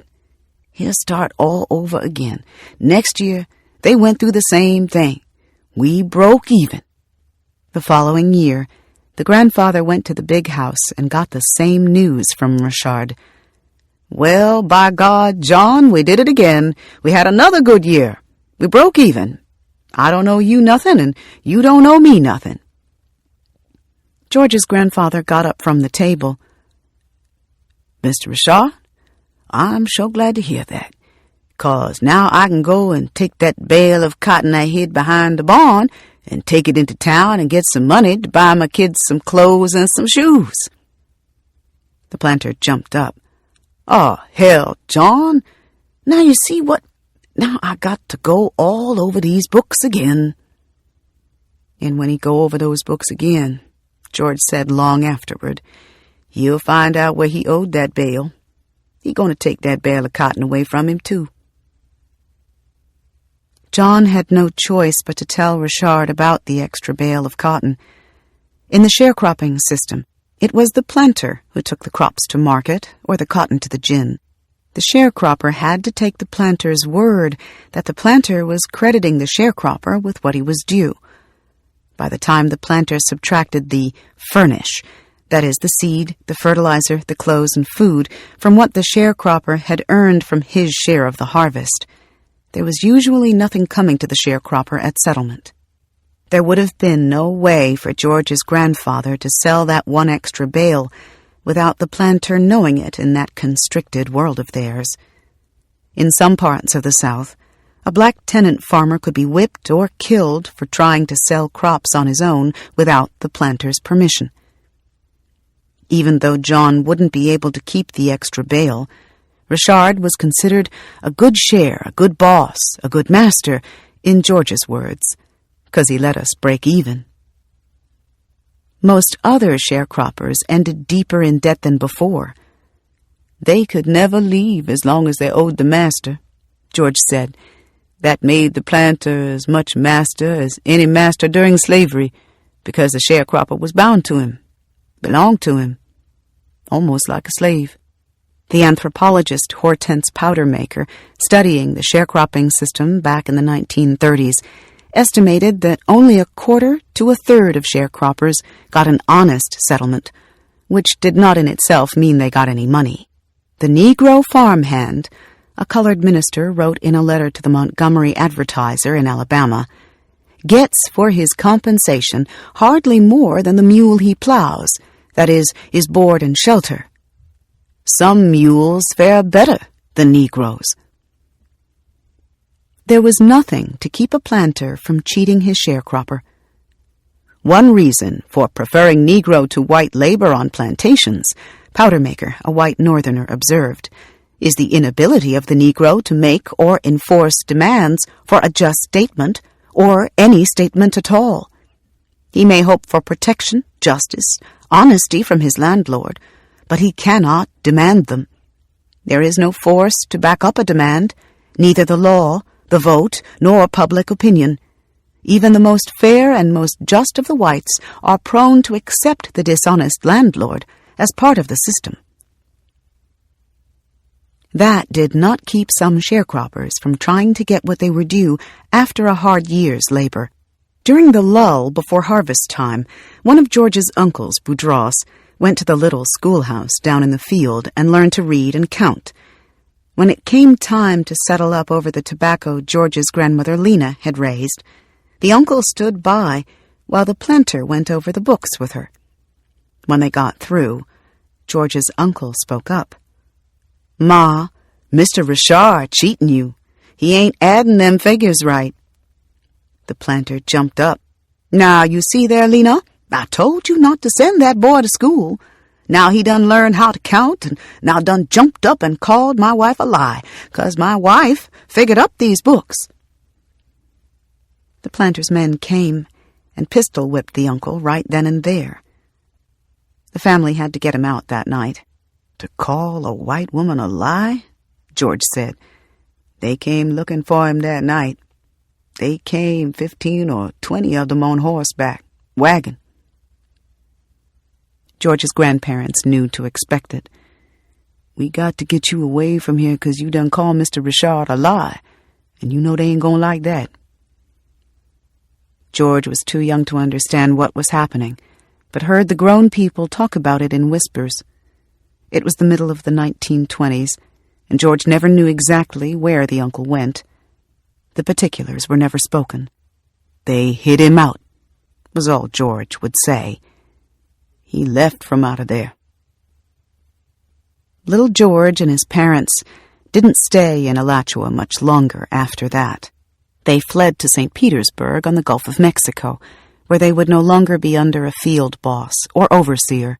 They could work in the big high-rise hotels going up, and with all the tourists from up north and the building boom in the beach towns on the coast, they could be free of the farm and find plenty of work. They were living in a row house off Fifth Avenue in the colored district. The father found work in construction, and things were good. But by the late 1920s, when the Great Depression descended on the country, things weren't so good. Big George took to drinking and would lie in wait on the porch for Little George's mother to get back from church on Sunday. Once, instead of coming straight back, she stopped a few doors down to chat with a neighbor. Big George saw her dawdling, and that set him off. "You making plans to meet some other man?" Big George said. He jumped on her and started hitting her. Little George and his half-brother William were sitting on the porch and could see it. It wasn't the first time. Little George cried over it. He was torn between the two of them. Sometimes William, who had a different father and was 2 years older than Little George, would throw rocks at Big George to make him stop. Little George hated it when William did that. He adored his parents. This time, Little George got mad. The two boys went and got a brick from under a washpot in the kitchen and hit Big George with it. Then they ran down the street to get away. Big George was hurt more by the pain he'd caused his son than by the brick itself, and went calling after his namesake. "Son, come back here. I'm not going to bother you." The marriage gave out after that, and the family split up. The mother kept William on the Gulf Coast with her, and Big George headed east to the town of Eustis, where he said he would send for Little George after he got established. For the time being, Little George was sent to live with his mother's mother in Ocala, a town in the scrublands midway between Alachua and Eustis. The grandmother was a root doctor named Annie Taylor, who was a big-boned woman as tall as a man. She lived on a corner lot and grew pole beans alongside the fence. She was already raising one daughter's 2 boys, and here came another one from another daughter, Napoleon, now that she had quit her husband. Annie set George to work right away. She took him and his cousins out to the woods and showed them which twigs and roots to dig up: sassafras, sulphur, and goldenrod. They would tramp behind her through the scrub and wiregrass back to the house, George and his cousins James and Joseph, whom they called brother. She would stir the roots into foul-smelling potions that people bought to thin their blood, cut a fever, shush a hacking cough. She knew all the roots and could identify them, and she knew what they were good for.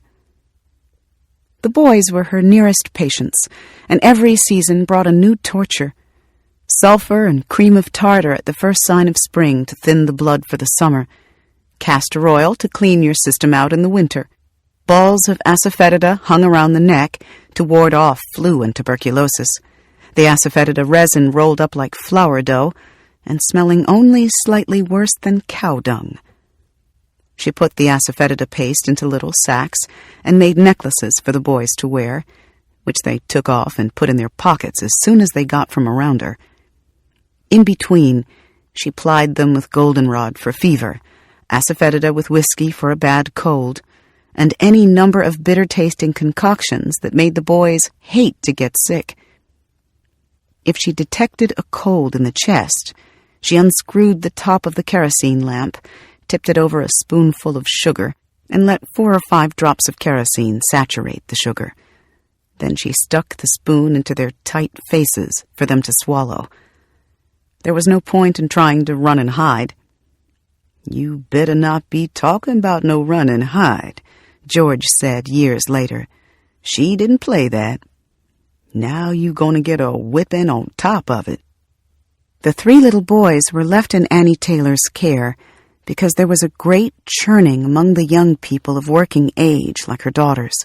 Her oldest girl, George's mother, was off on the Gulf Coast, and her 2 youngest girls, Annie, whom they called Baby, and Levada, who actually was the baby, but whom they called Date, were up in New York.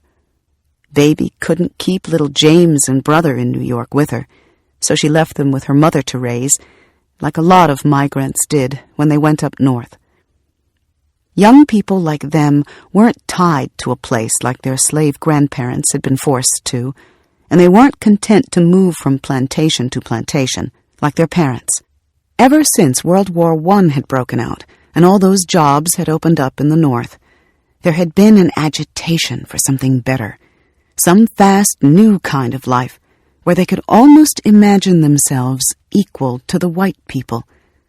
And so they had gone off to wherever the money seemed to be raining down, to the Gulf Coast rising up in a construction boom, or the orange groves at picking season, or the turpentine camps if they couldn't manage anything else. Or, if they had nerve in the early days of the migration, they'd hop a train to the edge of the world, straight up the coast, past Georgia and both Carolinas, and straight through Virginia and up to New York, where people said you could get rich just mopping floors. To the old folks who stayed, the young people looked to be going in circles, chasing a wish. Some went crossways to someplace in Alabama or Georgia, where they heard things were better, only to find the South to be the South wherever they went. Some went north, high and mighty, and came back south low and broke. Some people's pride wouldn't let them come back at all, so they shoehorned themselves into tenements and made like they were rich, or just plain made do, and dazzled the folks back home with all the money they wired back. Some people back home came to depend on that money, to half expect it, and they got agitated when it didn't come. They figured the people who left were making all that money up north and just about owed it to them, especially if they left children behind. Baby and Date kept up fairly regular payments to their mother to cover Baby's 2 little boys. George's father sent money for George, too, at first. But after a while, it got to the place where he couldn't send any money, and the grandmother had to stretch what her daughters sent for 2 into enough to take care of all 3 of them. Sometimes George heard his grandmother fretting about how she was running out of money and hadn't heard from Big George. It was the Depression, and sometimes even the daughters got slow sending money for the 2 which had stretched to 3, and the grandmother had a problem on her hands. The daughters had gotten themselves out in that big world way up north. Who knew what kind of fix they were in? And here she was left with the little ones. When the money got low, Annie Taylor got in her rocking chair on the porch and rocked back and forth. She hummed and sang as she rocked. Guide me o'er thou great Jehovah, pilgrim to this barren land. I am weak, but thou art mighty. Guide me with thy loving hand. George and James and brother heard her humming. Grandma humming that song again, George told James. Something going to happen soon.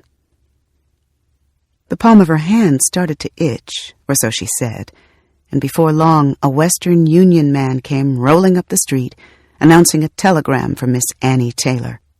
Somebody would be done wired us some money, George would say years later. Yes, sirree. The waiting and hoping went on for 2 years, and then it was decided that it was best for George to be with his father, and he joined his father in Eustis. Big George worked at the loading dock of a packing house and ran a 1-room convenience store over on Bates Avenue. He sold baked goods and castor oil to the fruit pickers and day workers and the children on their lunch break from the colored high school across the street in a citrus farming town in the underdeveloped midsection of a still isolated state. Lake County and the rest of Central Florida were far from the lights of Miami and the palm tree version of paradise that tourists came for.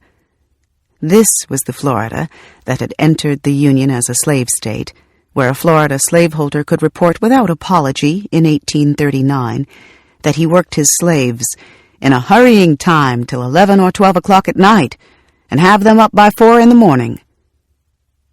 Florida went farther than some other slave states in the creativity of its repression. Slaves could not gather together to pray. They couldn't leave their plantations, even for a walk, without written permission from their owner. If they were accused of wrongdoing, their hands were burned with a heated iron, their ears nailed to posts, or their backs stripped raw with 75 lashes from a buckskin whip. The few free blacks in the state had to register with the nearest probate court, or could be automatically enslaved by any white person who stepped forward to claim possession. As the country neared the point of collapse over the issue of a state's right to slavery, Florida, in the early winter of 1861, became one of the first to secede from the Union in the months leading up to the Civil War. Florida broke away on January 10, 1861, 3 weeks after the first rebel state of South Carolina and a day after Mississippi.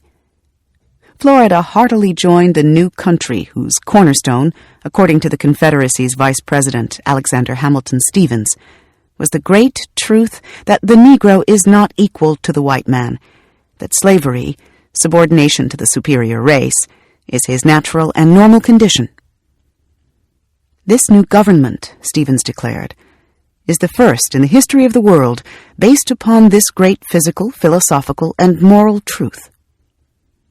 Thus began the bloodiest war on American soil, after 4 years of which the Confederates fell in the spring of 1865.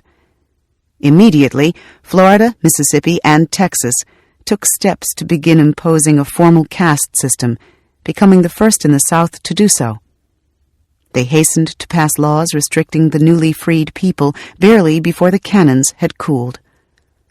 Florida's 1865 law set forth, among other things, that if any Negro, mulatto, or other person of color shall intrude himself into any railroad car or other public vehicle set apart for the exclusive accommodation of white people, he would be sentenced to stand in pillory for 1 hour or be whipped, not exceeding 39 stripes, or both, at the discretion of the jury. Florida was shut off from the rest of the world by its cypress woods and turpentine camps. It was another country, with its own laws and constitution. And all through the 1920s, when George was a toddler and then in grade school, the grown people hung their heads over the violence that descended over them and passed the stories among themselves and to the children when they got old enough to understand. They talked about the white mob that burned down the colored section of Ocoee over by Orlando when a colored man tried to vote back in 1920, how the man was hanged from a tree, and other colored people were burned to death, and the remaining colored people packed up and never returned. They whispered about the time the white people burned and leveled Rosewood, a colored settlement by the Gulf of Mexico, halfway between St. Petersburg and Tallahassee, because a white woman said a colored man had attacked her. It was where a survivor said, anything that was black or looked black was killed. That was in 1923. And then, in the fall of 1934, when George was a teenager and old enough to take note of such things, perhaps the single worst act of torture and execution in 20th century America occurred in the panhandle town of Marianna, Florida, a farm settlement halfway between Pensacola and Tallahassee. That October, a 23-year-old colored farmhand named Claude Neal was accused of the rape and murder of a 20-year-old white woman named Lola Kennedy. Neal had grown up across the road from Lola Kennedy's family. He was arrested and signed a written confession that historians have since called into confession. But at the time, passions ran so high that a band of more than 300 men armed with guns, knives, torches, and dynamite went searching for Neil in every jail within a 75-mile radius of Mariana. This is the end of disc number 2. Please insert disc number 3.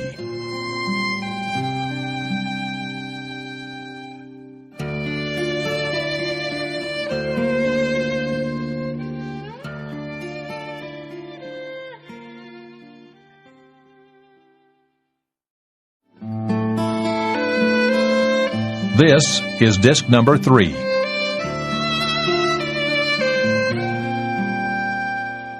But at the time, passions ran so high. This is disc number 3.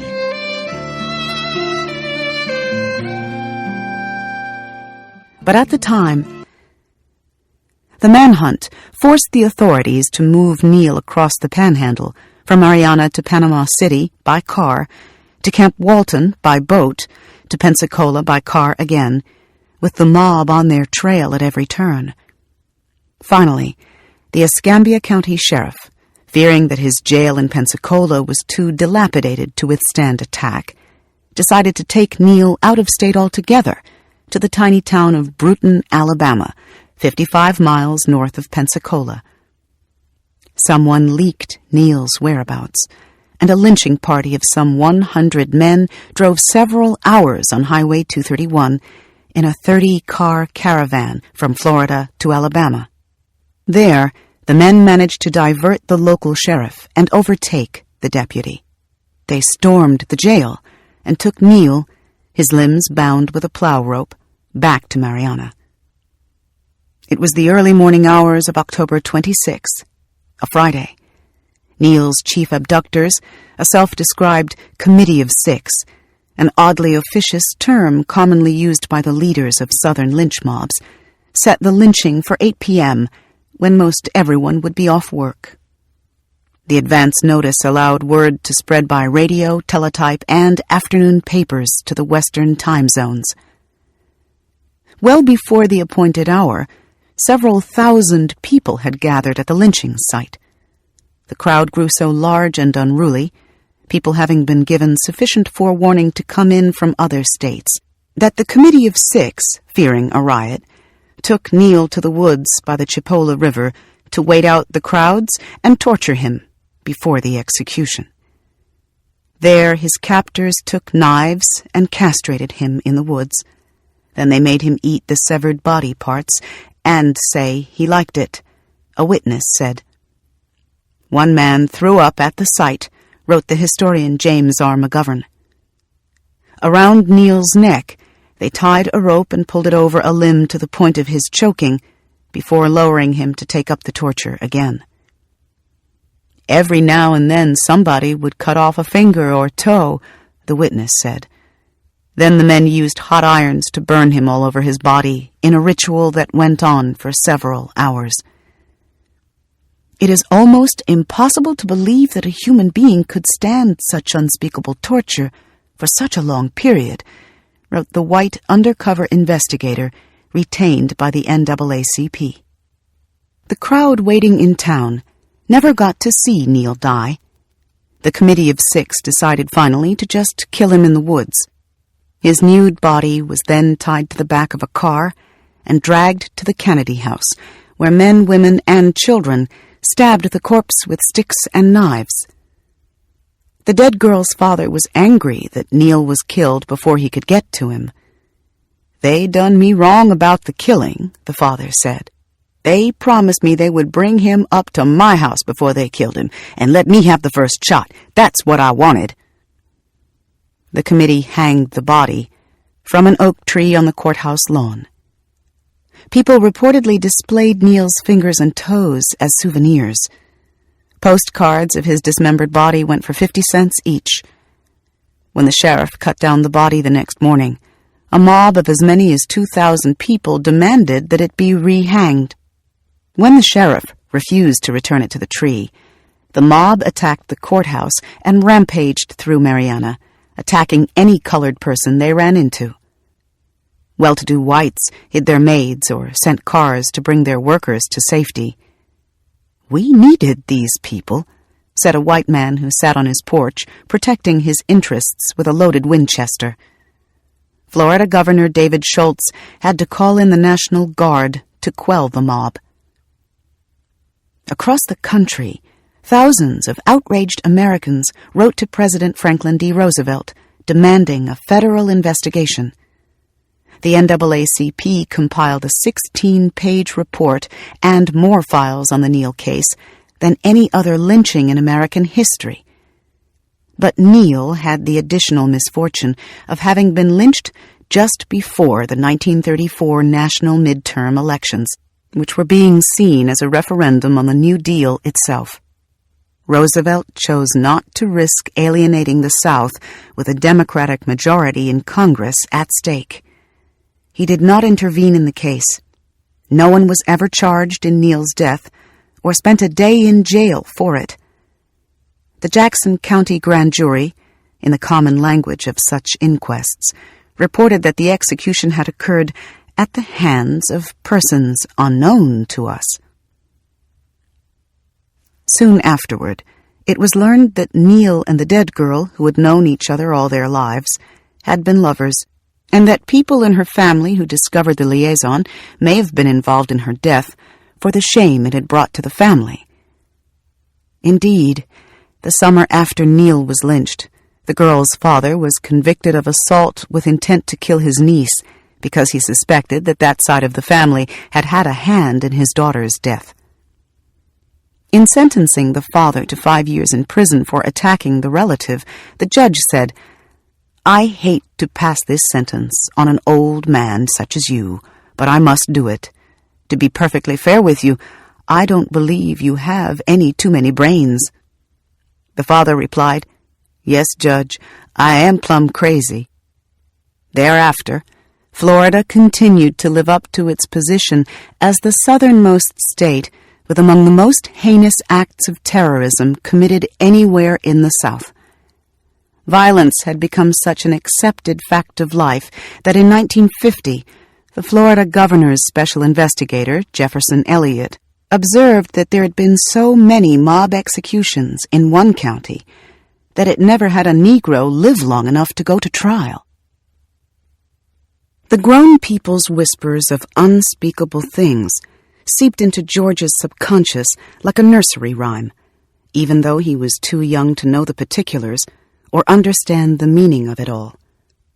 Surrounded as he was by the arbitrary violence of the ruling caste, it would be nearly impossible for George or any other colored boy in that era to grow up without the fear of being lynched, the dread that, in the words of the historian James R. McGovern, he might be accused of something and suddenly find himself in a circle of tormentors with no one to help him. By the time Lil George was old enough to notice, it seemed as if the whole world was crazy, not because of any single event, but because of the slow discovery of just how circumscribed his life was turning out to be. All this stepping off the sidewalk, not looking even in the direction of a white woman, the sirring and mamming, and waiting until all the white people had been served before buying your ice cream cone, with violence and even death awaiting any misstep. Each generation had to learn the rules without understanding why, because there was no understanding why, and each one either accepted or rebelled in that moment of realization and paid a price, whichever they chose. No one sat George down and told him the rules. His father was quiet and kept his wounds to himself. George's teachers were fear and instinct. The caste system trained him to see absurdity as normal. Like the time George went for an ice cream cone at the pharmacy in downtown Eustis. He wouldn't be able to sit at the counter, he knew that going in. Anytime a white customer walked up, he had to step back and wait for him or her to be served first. George had learned this, too, by now. The pharmacist had a dog, a little terrier, and when George walked up to the counter, 3 or 4 white men who were standing around looked at one another and then at the pharmacist. The owner called out to the dog, and the dog jumped up onto the counter.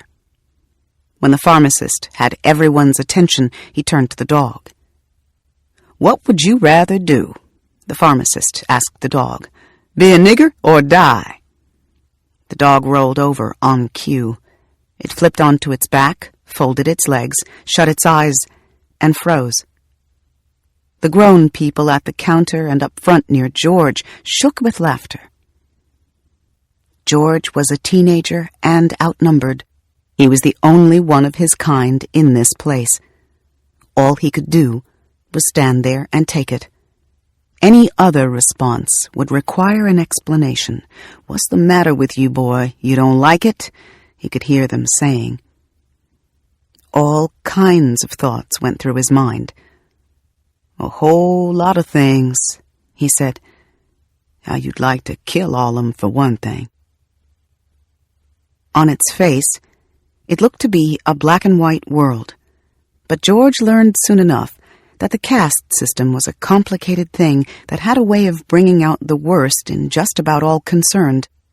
Sometimes it seemed that loyalty didn't stand a chance against suspicion and self-preservation. Even on the lowest rung, some people would squeeze what little they could, even when nobody had anything. Reverend J.W. Brinson was a jackleg preacher who ran the colored grocery store on McDonald in Egypt Town. The store had a slot machine that took customers' nickels and dimes, but gave hardly any back. People went in and played the dime machine for an hour or two, and everybody could see that the machine was ready to deliver. That's when Reverend Brinson would step in and close up shop. He figured that machine is getting hot and is going to start paying off, George recalled, and he run everybody out the store. George and his friends walked out as told. Then they watched Old Man Brinson take the slot machine to his house next door. "We would tip up on the porch," George said, "and we could hear him in there in the bedroom and hear that slot machine just ringing. And he'd just be burning it up trying to get that jackpot for himself." On top of that, the merchandise in the grocery store was unjustly high, to hear George tell it, and he and his friends resented it. They found a way to get back what they figured they had overpaid. They noticed that Reverend Brinson went into town the same time every day, leaving the store in the care of his wife Mary, who was a sweet woman, but couldn't count. One day the boys sat under a big old oak tree and waited for Reverend Brinson to pull away.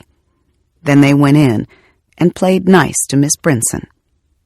"Hi, Miss Brinson." "Hello, boys. How y'all?" "We want to get something, Miss Brinson." "Yeah, all right. What y'all want?" "We want 10 cents worth of bologna."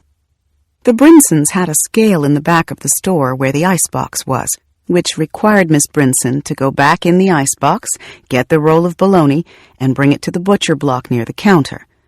She carved enough slices until it looked about right, cutting less than she needed so as not to waste slices the customer didn't want. Then she went back to the scales to weigh the bologna as the boys watched. "Oh, Miss Brinson, you ain't quite got 10 cents worth up there yet. You got to get some more." "Yeah, that's right," she said, admitting the discrepancy. She hauled the loaf of bologna back to slice some more, leaving the slices she had already cut on the counter, 2 or 3 of which the boys slipped into their mouths. She came huffing back with the extra slices, only to learn it still wasn't enough. "Oh, you ain't got it yet, Miss Brinson." Back and forth she went, the loaf shrinking and the scale not budging, until the boys were full from the extra slices they'd eaten. "Oh, that's all right, Miss Brinson. That's close enough. Just wrap it up." Come summer, the Brinsons set watermelons out on the bare floor in front of the counter. George and the other boys saw them there and decided to go in one day. They lined up along the counter and started looking around. One pointed to a jar of pickles on the very top shelf. "Miss Brinson, how much is that jar of pickles up there?" "Well, let me see now. Which one?" Miss Brinson went to get the ladder and climbed up to check, and as she stretched herself to reach the last jar, one of the boys took his foot and started a watermelon rolling. He kicked it to the next boy, who kicked it to the next boy, until the melon had rolled and creaked down the wood plank floor toward the front screen. The last boy was positioned to kick it outside, none of them for a second taking his eyes off Miss Brinson, still reaching for the jar of pickles. They would get 2 or 3 watermelons that way. Poor Reverend Brinson must have suspected that they stole from him, and he kept his prices high, which only encouraged more pilfering. It was George's and the other boys' way of getting justice in an unjust world. And so it went in Egypttown, the poor at odds with the broke. George was a boy interested in the things boys are interested in, and not particularly wanting to live the life the preachers set out at Gethsemane Baptist Church. Not then, anyway. There wasn't much to do around Eustis when school was out. Sure, they could fish and swim a while in one of the lakes, but there weren't any jobs, and so they got into the things that boys get into, like picking green oranges while the church people sang about Jesus. He was friends with a bootlegger's brother who lived behind the pool room. Grown men roosted on the benches out front, like crows on a fence, and there were big trees all around. The boys shot pool when the grown men let them, and then made off with a pint of the bootlegger's moonshine. They poured water in place of the liquor and put the bottle back where they found it. They figured they weren't hurting anybody. The bootlegger was breaking the law anyway. They figured it was like taking something that wasn't supposed to exist in the first place. George was growing taller and bigger and was in high school now. He grew to over 6 feet and started playing basketball at Curtright. He was walking taller and straighter. One day he went up to Ocala to see his grandmother, the root doctor. He liked to surprise her, so he didn't let her know that he was coming. But she knew anyway. "You think you slipped up on me?" she said once. "I knew you was coming 'cause my nose was itching. I just told somebody. Somebody's coming to see me."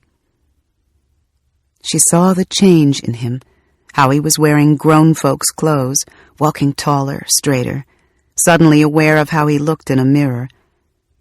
It always happened that the young people got to a certain age and thought they were the best thing that ever walked the earth. "I see George got you in long pants now," she said. "You must be smelling yourself."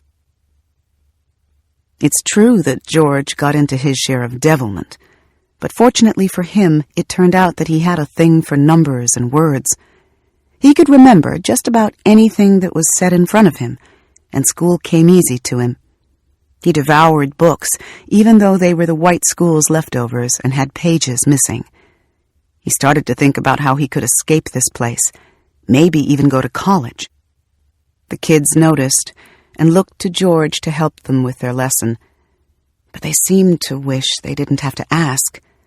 They would turn around and tease him for doing what they should have been doing. "So what you doing tonight, George?" "Getting my lesson." "Yeah, you go on and get your lesson, and we'll get the girls." George couldn't abide the teasing, and didn't believe they were doing all they said they were anyway. He would finish his homework and tip over to the house of whatever girl they said they were having their fun with. He would sweet-talk the girl, and since he was tall and not, as they say, hard on the eyes, he managed to do quite well, in his estimation. The next day in school, the boasting would commence. "They brag about how they were with this girl last night," George said years later. "I say to myself, I know you lying, but I couldn't tell them. I used to walk the back roads. Nobody would see me." George was always observing the developments around him, and here was a lesson in the underhanded nature of some human relations. "I know they would be telling lies on the girls," he said years later, "'cause I'd be sitting up there with that same girl in her house. That's how I found out how the boys lie on girls." He didn't want them knowing his business. He indulged them instead. "What'd you do last night, little George?" "Man, I had so much work, I was getting my lesson." Context of White Supremacy. The number to dial is 760-569-7676, and the code is 564-943#. Press star 6 if you would like to participate. The number again, 760-569-7676, and the code is 564-943#. Press star 6 if you would like to participate. Black people fighting and squabbling with one another. Nothing new. Nothing new. Let's see, the folks that should be with us, B. Moore, Demery 4, I think that's 909, and caller at 2658. Claude Neal, we discussed before. I don't know if folks remember Dr. Marvin Dunn, his book, The Beast in Florida, A History of Anti-Black Violence. He spent a lot of time in that book talking about what happened with Claude Neal, and I think when he visited us on the program, I even read some of the information that he had, the newspaper clippings where they give even more details about how they mutilated and terrorized this black male. But Trayvon Martin, Trevor Dooley, Marissa Alexander, Jordan Davis now, long history. That too is nothing new. Black people being terrorized in the state of Florida, really worldwide under the system of white supremacy. The folks that dialed in, any comments? Did we ever leave the plantation?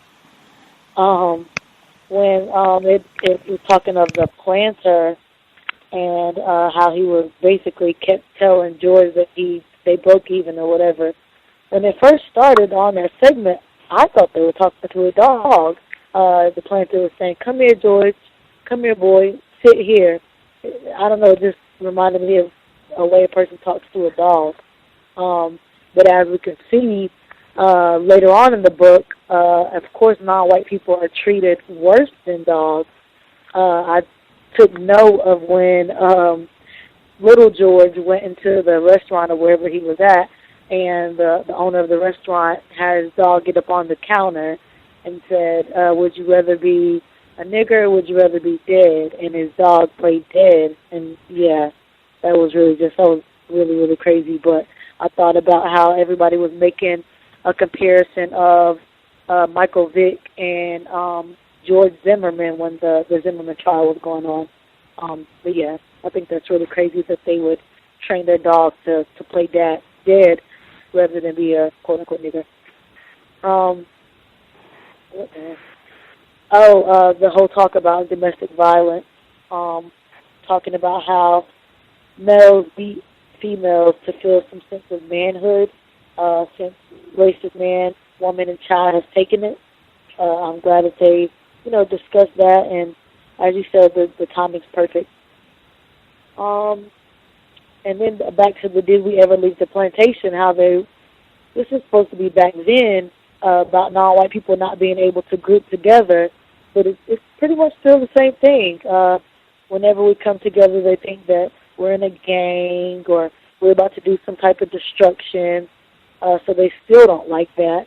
And then the whole idea of not being able to leave the plantation without written permission, I thought about the whole idea of, like, tickets, having to have, like, a paper saying where you're going and your, stuff like that when you're traveling. Even toll booths and passports came to mind. It's still basically like you're getting written permission to leave. When they talked about Rosewood, I thought back to when I was in school. I can't remember whether it was in, like, high school or college because I went to predominantly white schools as far as in high school and college. But I remember we watched the movie Rosewood, and all the white students would turn around and just look at me. So I felt a certain way. So I took note of that. And then I was thinking Triple T and the fact that white people are sick when they were talking about, I believe it was Neil, being tortured, and they made him eat his own penis, and it was just sick. Just to hear all that was just really sick. Another thing I noted is how they said George's teachers were fear and instinct. That's pretty self-explanatory, but I feel like that's still, to this day, that's still a lot of our teachers are fear and instinct. And then the talk of the teens stealing from the overpriced store to seek their own justice. I took note of that. And then the last thing I'll touch on is about George being in school and doing well, but being treated bad for it. Again, that still happens to this day. And then a phrase that I hear a lot is, quote unquote, you're acting white. And that's for wanting to get an education. But I'll stop there.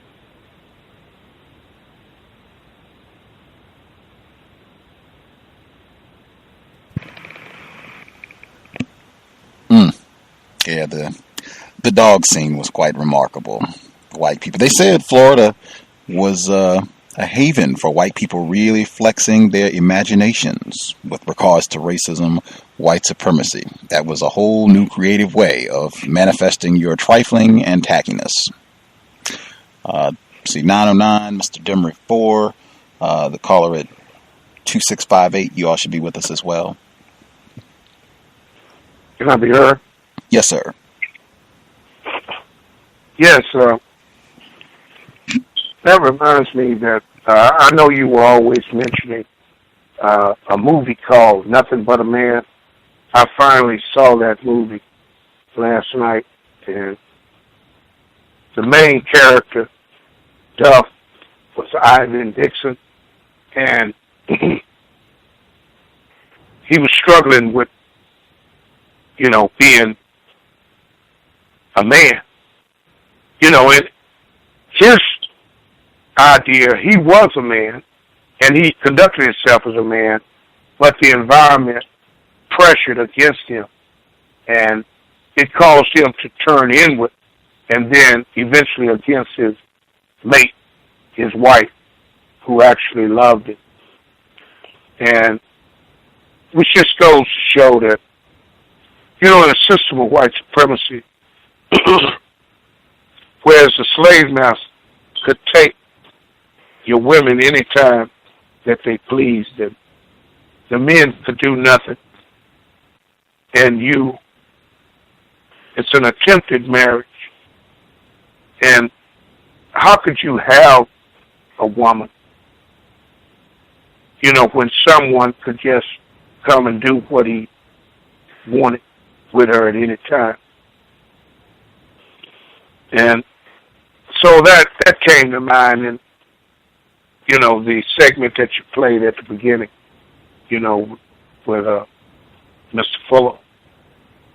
It's that inner turmoil that's going on inside of us that calls us to lash out, and our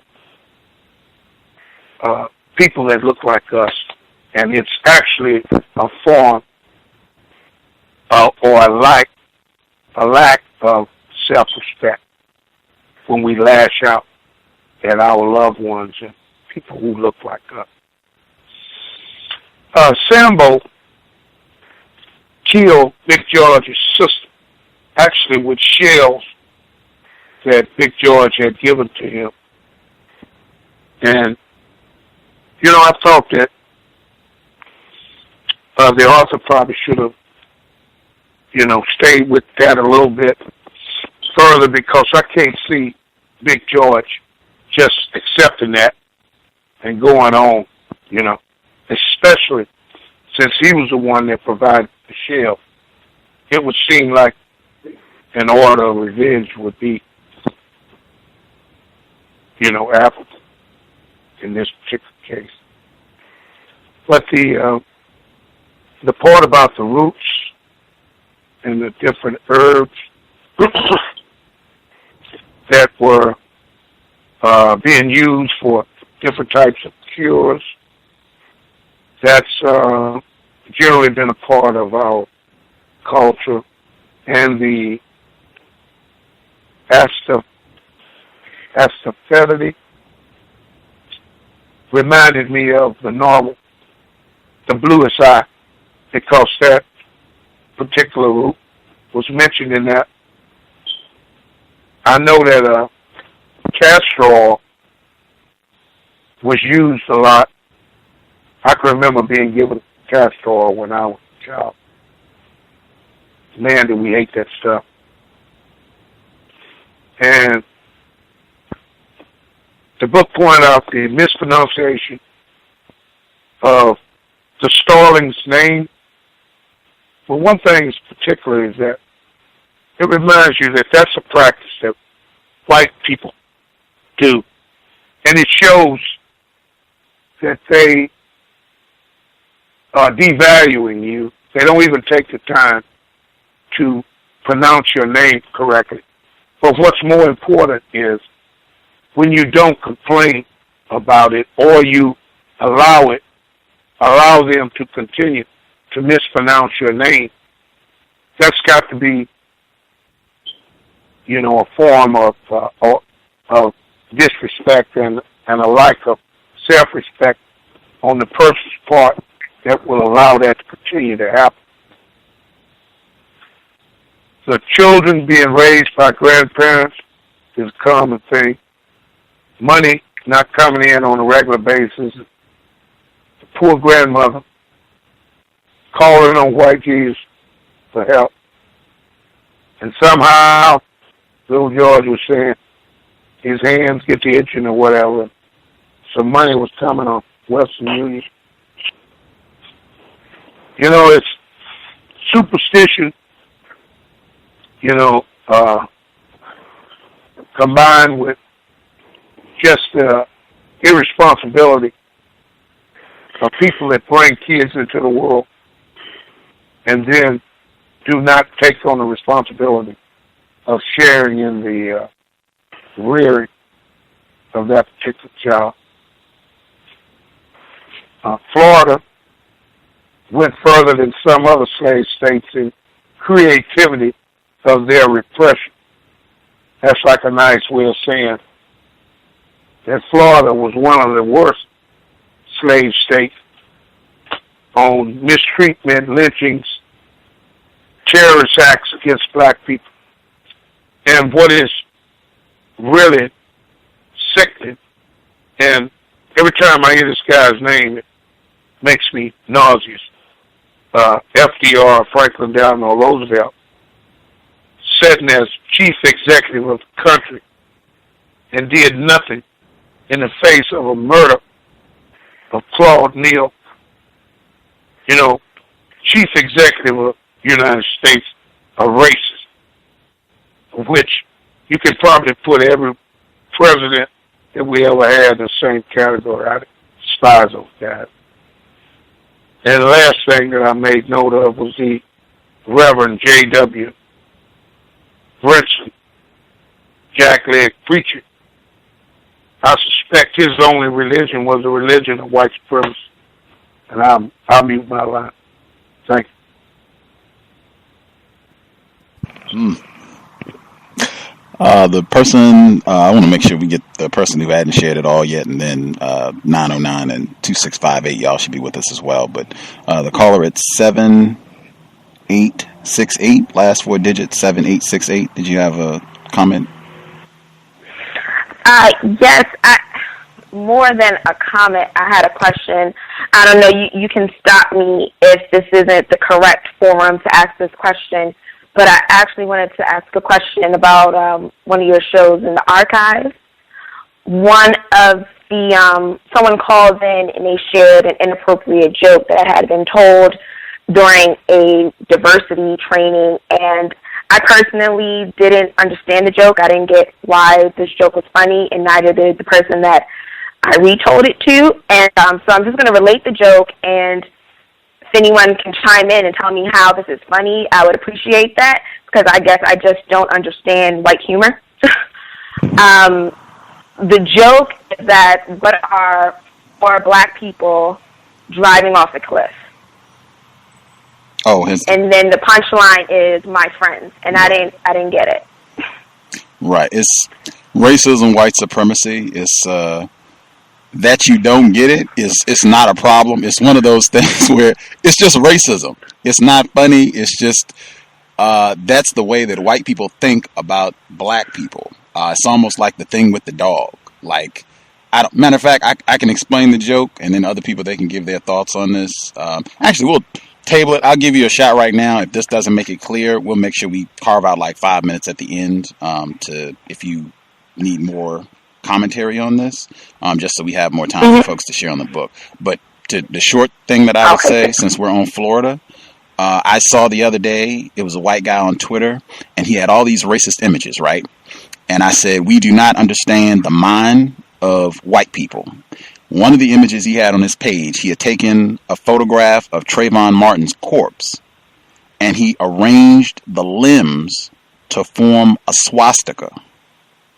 Now, I was going to put this on my Facebook page, but I thought that it might be a bit too traumatic for some people, that they would, they would not be able to handle it. But he had a lot of stuff like this. And I mean, this is the mind of white people. That joke comes from the mind of white people. The only way I can see or think of black people is to think of someone who is supposed to be mistreated. You would think, my friends, that's supposed to be someone that I treat well, that I want to see succeed, that I am close to, that I care about their well-being. Not for black people. What a black person means to a white person is someone who is supposed to be terrorized and stomped on. That's what you mean to me. Black friend, black coworker, whatever. You're a nigger. Black person, you're supposed to be the president. You're supposed to be the mayor. You're supposed to be the governor. You are a nigger. You're someone who is supposed to be stomped on, whether that means murdered, raped, abused, anything.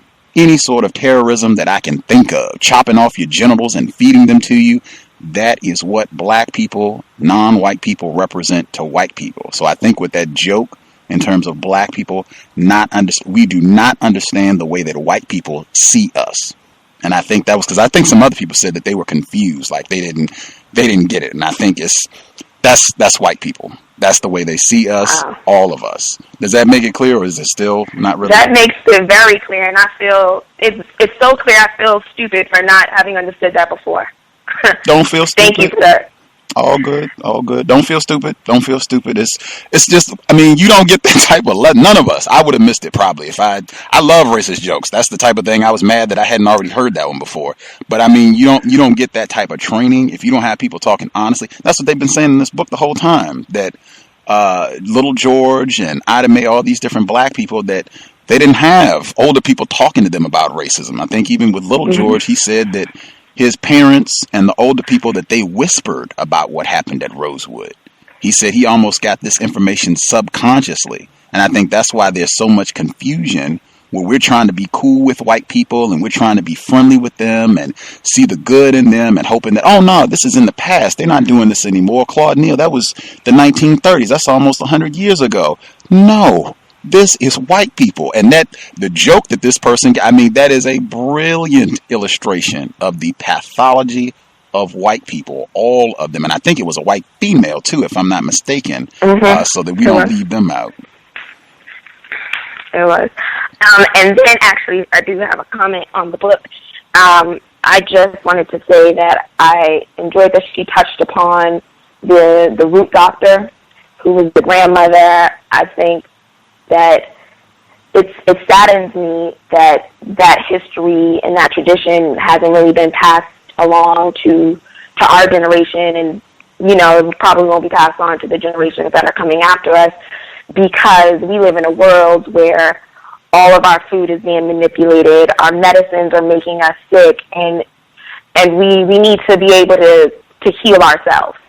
And so I just wish that, that grandmother had taught her daughters, and her daughters had taught, or she had taught her grandsons, or that tradition wasn't lost. And I think that it would help us in general in the long run if we could rekindle a little bit of that. I'm done talking now. Thank you. Excellent point. I think 909 talked about that before too, that a lot of those remedies might be very helpful. Even reminded me of Shafia Monroe with the International Center for Traditional Childbearing, the importance of that females used to play in the whole birth process, or really everybody. She didn't just talk about females, that everybody played in the whole birth process, and just having that information is extremely important, and we've lost a lot of that. Excellent point. Mm-hmm. Let's see. 909 should be with us if you had anything you wanted to pitch in. I was just thinking, because you guys were talking, that I mean something so yeah, you know, I mean herbs and that stuff is extremely important, and those things, those compounds are extremely beneficial, extremely beneficial. The person that wrote in, I did want to say it because it kind of ties in, but the person that wrote into you guys, you were saying that they had a relative that was I think you said chemist. They were talking about the molecules, and you know, THC and how it interferes with the production of dopamine and whatnot. I just love that comment. I wanted to get that out there. I'm glad she called in with that, because I was thinking that, and these compounds, these herbs, are you know, their molecular structures and how they you know, how they're just beneficial. You know, we just don't understand. But I was just going to say, one of the things I think the reason why it wasn't passed down is because of the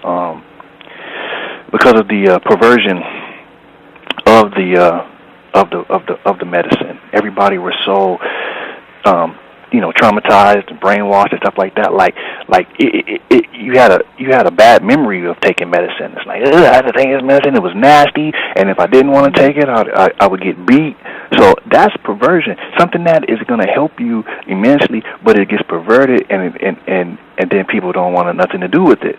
They don't want to be no healer, because to them they look at a healer as a tyrant or some you know, abusive person and things like that. And even the protection that I think Annie had, she was wanting to, you know, any sense. I mean, that was her power, you know, in a powerless society. Like any, you know, like any symptoms or any signs, like boom, here I go, I jump into action, and this is what I'm doing to protect you, and you know, the whispering is what I'm doing to protect you, and not telling you I'm thinking I'm protected. You know what I mean? It's just like, it's just this, you know, your brain's trying to work, and it's you're trying to protect, but everything just gets perverted, and it's just, you know, everything is turned around, and so I think that has a lot to do with it. You know, why that tradition wasn't passed down. Such a beneficial and beautiful tradition, but it was just perverted in such a way because of the conditions,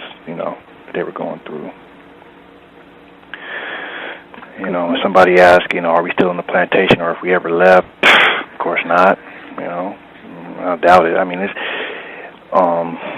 understanding of the white mind, like Gus was saying, we do not understand. I mean, okay, like Gus didn't print that swastika of Trayvon Martin's body parts because he said he knew that's going to traumatize people. Like if you would have to put a warning label on there, like, okay, this is a warning, like this is what's, you know, you can't just put that stuff up. You know, you have to, I mean, you can, but like if you're thoughtful and if you have some understanding, you know, you don't want to just put that up. You want to put some advisories to it, because it would hurt a lot of people, you know, physically, you know, but it has the opposite effect on racist white supremacists. It physically empowers them. It's like a medicine. It's like, you know, that's their medicine. When they see that, it's like boom, like you know, they can go to the gym now. It's like a better than cappuccino. You know what I'm saying? It's an aphrodisiac. You know, it's you know, they good for the day. Let me wake up and get this Trayvon Martin swastika. Boom, they see that. Woo, they laugh and they say, man, I know this is going to piss black people off. Like, yeah, you know, I can go to work now. I can do my thing. That's, you know, we don't understand that. We don't understand that at all. And it's, you know, so that it's because we have brain we have brain imbalances like a big dog. So, and those herbs and things like that, a lot of that stuff will improve it. But I don't know. It's just that. I'm muted. Mm-hmm. Hello. We can hear you. Oh, okay. 909. I think you called in before when Dr. Shahrazad Ali was on. And actually, I wanted to ask you a question about your views on brain imbalances. Do you think that there is seriously something physically and chemically wrong with our brains, or do you think it's more of a psychological thing that is affecting the way our brains are structured and the way that our brains work? So I guess nature versus nurture type of thing. That's what I'm asking. Yeah, it happens both. You get psychologically attacked when you see something like Trayvon Martin's body parts in the shape of a swastika. That's a psychological attack, right? It hits your psyche. Now you have to try. Now you have to transmute that poison into something that's beneficial. But we don't do that. We don't have the skills to do that. So what happens is that poison takes effect physiologically. Boom. Now your brain has done a pathway. Now it's created a pathway of whatever, an avoidance of it, or you might make an excuse for it, or that's just, whatever your process is, if it's not, if it doesn't transmute that poison into something, medicine and an understanding of what it is, understanding of what it is that you're viewing, and the psychology of the person that did it, what they tried to do, which is a psychological attack. That's what I'm saying. That's a psychological attack. That's a attack. It's a war strategy. If somebody shoots you with a gun, a bullet, and it enters your chest, you know what I'm saying? That's physical, and that's what psychological attacks are meant to do, affect you physically. So yes, both, but it starts with the psychological attack and the fact that we don't have psychological and defenses. We don't have those things set up.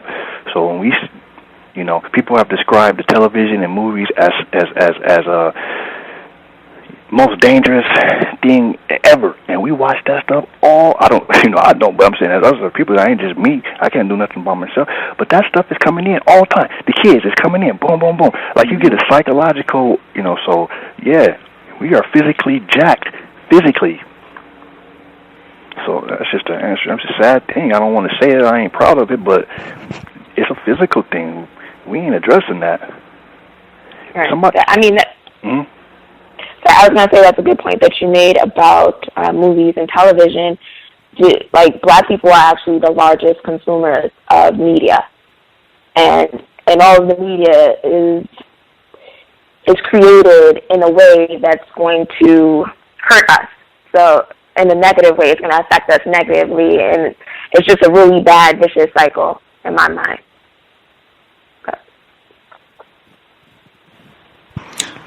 The call, I wanted to make sure I got the other person that was on the line. I think you're in Florida, 2658. Did you have anything you wanted to share as well?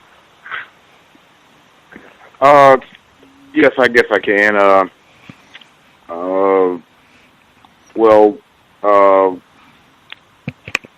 From not being able to effectively develop a system of processing the results of racist white supremacy, defeat, and violence, the way they violate us in many ways, including our bodies on a sexual level, without having a constructive system. It's going to create an environment amongst the victims to whereas they negatively impact each other. You mentioned about to be watchful of the narration on this second session, to whereas it shows the long history of non-white males and females in conflict. And as I mentioned, it's due to the inability to process all of the pain and through deceit and violence that the racist white supremacist impacts on us, and therefore, without effectively doing that, we're going to act on each other. So Mr. Fuller brings out, some suggestions for solutions. The advent of understanding that, you're in the middle of a war. So there's no normalcy as far as quote-unquote relations or anything like that. He mentions about asking questions to each other before anything even gets serious. Normally we only ask about 10, what's your name, do you work, but the questions that he mentions needs to be a lot more intrinsic as far as they're concerned, as deep as they possibly can be, and then also as an individual, as I mentioned before, to work on some sort of developmental process that Mr. Fuller calls codification, to be able to process all of these activity from the system of racist white supremacy. Other than that, I'm still old enough to remember family members who understood something about the benefits, the medicating benefits from plant life. I'm not talking about cannabis, but other means of medication from plant life that was utilized, and in my case, it came down from a place on earth called Georgia into the state of Florida, to where that was passed down. I can remember Dr. Welsing talking about George Washington Carver, who I think she said didn't really have any formal training on plant life. She equated it to his heavy melanin that she equates it's almost like a seventh sense that he utilized to be able to find the benefits, because he was asked years after he was like a well-known, he was so proficient that the racist suspect Henry Ford actually hired him into his company. But he was asked about how he was so proficient with plant life, and he said that, what he would do, he would get up early in the morning and go into the forest, and the plants would tell him on its benefits from each different type of plant. So it really is something that is something that we have been doing for a long time. But with the stepping up of refinement of racist white supremacy, I guess logic would tell you if you don't work on it, if you don't work on certain things, constructive things, you're gonna end up losing it. In this, especially in a refined period where things get thrown on you, to whereas you don't devote enough time and repetitions on the constructive things. That's all I have right now. Mm-hmm. Great points. Guess we'll get any last comments, anything quick anybody wants to get in. I just wanted to say, one of our investors, she was saying about because I had told her about the swastika made out of the corpse of Trayvon Martin, and I think Mr. Fuller and even some other folks that I've heard, when they say that black people, we are at our best when we are focused on neutralizing white people, replacing white supremacy with justice. That is when we make the most sense. That's when we do the most exemplary work in whatever field we happen to be in. And I think the same is true for white people. They are at their quote-unquote best when they're practicing racism, white supremacy. That's when their brain computer is humming optimal level, like, oh man, opportunity to stomp on black people. Let me get my thinking cap on. I will stay up all night. As Mr. Fuller says, we will burn the midnight oil. And in fact, white people admit as much. I have heard white people my entire life say that they come up with the most inventions when it's time to go to war. When it's time to go out and kill large numbers of people, that is when white people's creativity is off the charts. These are the people that we're dealing with. Scientific terrorists against black people. Any comments before we wrap up? Anything quickly? I just have a quick question. Which of Dr. Fuller's books would you suggest reading first? The Code Book, because the Word Guide is just kind of a supplement for the Code Book. So you can, if you go to his website, producejustice.com, you can order the Code Book, or I think you get a discount if you order them together. But if you just want to read one, I would say get the Code Book. That'll give you the foundation for his views on the system of white supremacy and how he sees all 9 areas of people activity. It's got a glossary and what have you, and then you can get the Word Guide, down the road to supplement that. But I would say get the Code Book first. Okay, thanks. Anything else? Anyone? Really quick. Yes, Gus, I just thought about based on what you just said, with white people, the first thing came to my mind was the atomic bomb, nuclear bomb.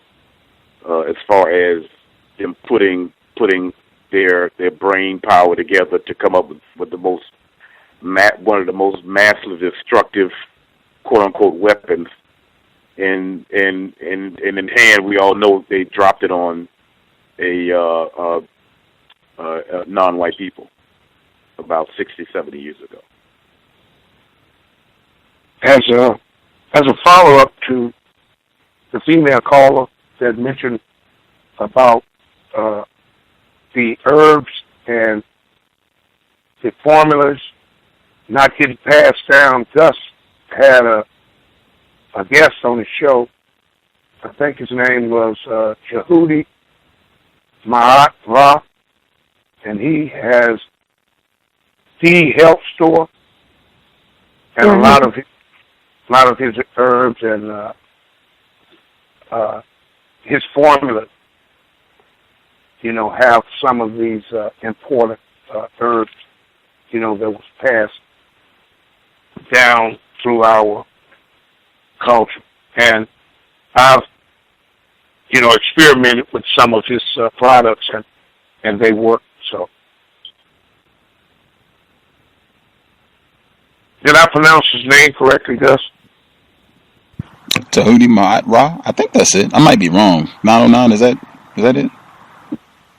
That's it. I'm familiar with him. Oh, okay. Yeah. He's another of my favorites. I don't be knowing if it's Tahuti with a T or Jehudi, but it's a D. I know it's spelled with a D, but I'll be wondering about the pronunciation, how it's, pronounced. But yeah, he has the herbs and everything. Oh, I wanted to give out this. There's a documentary. It's called What Plants Talk About. And the reason why I had recommended it is because, plants be communicating. And I think maybe that's something that, I felt it myself, I grow all kinds of stuff. It's just get you some organic compost and just experiment. And what you will find, like, through observations and whatnot, is that, you start feeling maybe if it's for you. I had a curiosity and a real a love for it. Those organisms, those things. These are super intelligent organisms, super intelligent, and they're just the longevity, just the process of however they came into being. Straight from the Creator. It's just no joke. So. That documentary might give you guys a bit of an understanding. Like, it's not just a great woo-woo as far as, the George Washington Carver He could. The plants are communicating constantly. People with allergies is understanding. I mean, it's high level, but we don't pay any. We're not using our senses, so we don't get that. And it's not nothing, rare for him. It's just something we all can do, but we're messed up. So yeah. Anyway, the documentary is called "What Plants Talk About." If you guys are interested in stuff, and great book, and I hope to just listen with you guys. I kind of made it. I wanted to listen on the couch to this book. It's good. I trip out because he got tortured and they were burning him and stuff like that. Like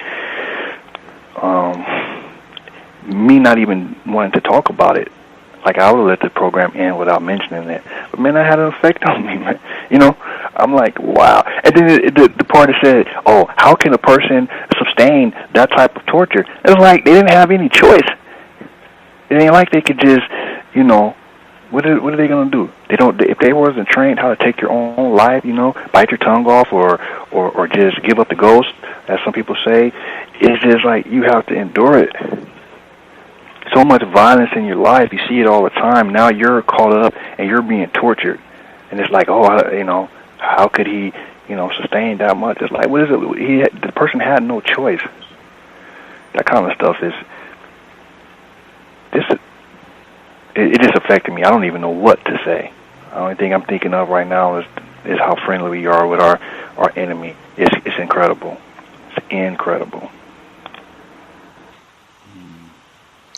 I think I had said I wanted to point out things that I think would appeal to whites as to why this book is so popular, why it was a New York Times top 10 book of the year and won a Pulitzer Prize. White people enjoy these sorts of stories because this is their grandparents. It's not like, this is not that long ago. Some of these people are still alive. This is their grandparents and uncles, grandmothers, aunts. That's who they're talking about who did this. Claude Neal and all these other examples going through and shooting up the black neighborhood. This is their family. This is nothing that they read with any sort of remorse or shame. It's, when are we going to get our chance to go out and get down like that? Grandpa and Granddad were putting it down. Can't wait to get our turn. I think that's what's going on in the brain computer of racist man, racist woman, and racist child. And when I see images like that, and the one with Trayvon Martin's corpse as a swastika was not the only one. It was tons of them. Where they had his corpse as a piñata with George Zimmerman banging on him and knocking Skittles out of his dead corpse. There was tons of these. Like I said, I just didn't put them up because I did not want to inflict any more trauma on us. But this is what white people think about us. Habitual behavior, and I do not see any evidence that they have changed. If anything, it is getting worse and worse and worse. We will be back tomorrow with the compensatory call-in, 9 p.m. Eastern, 6 p.m. Pacific. Threw a water balloon of urine on a 12-year-old child. That was in Virginia in Fairfax County. Worse and worse and worse.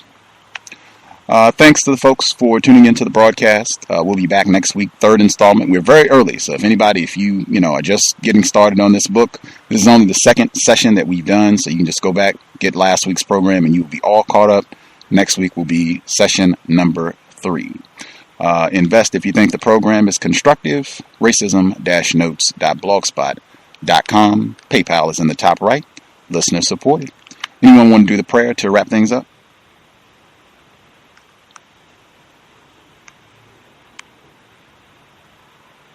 I'll do it. Thank you kindly. Thanks, everybody, for participating. I hope it has been constructive. We will be back tomorrow. Dr. Niyana Rasayan should be with us on Sunday, behavioral neuropsychologist. Looking forward to hearing from him this Sunday evening, same program time, 8 p.m. Eastern, 5 p.m. Pacific.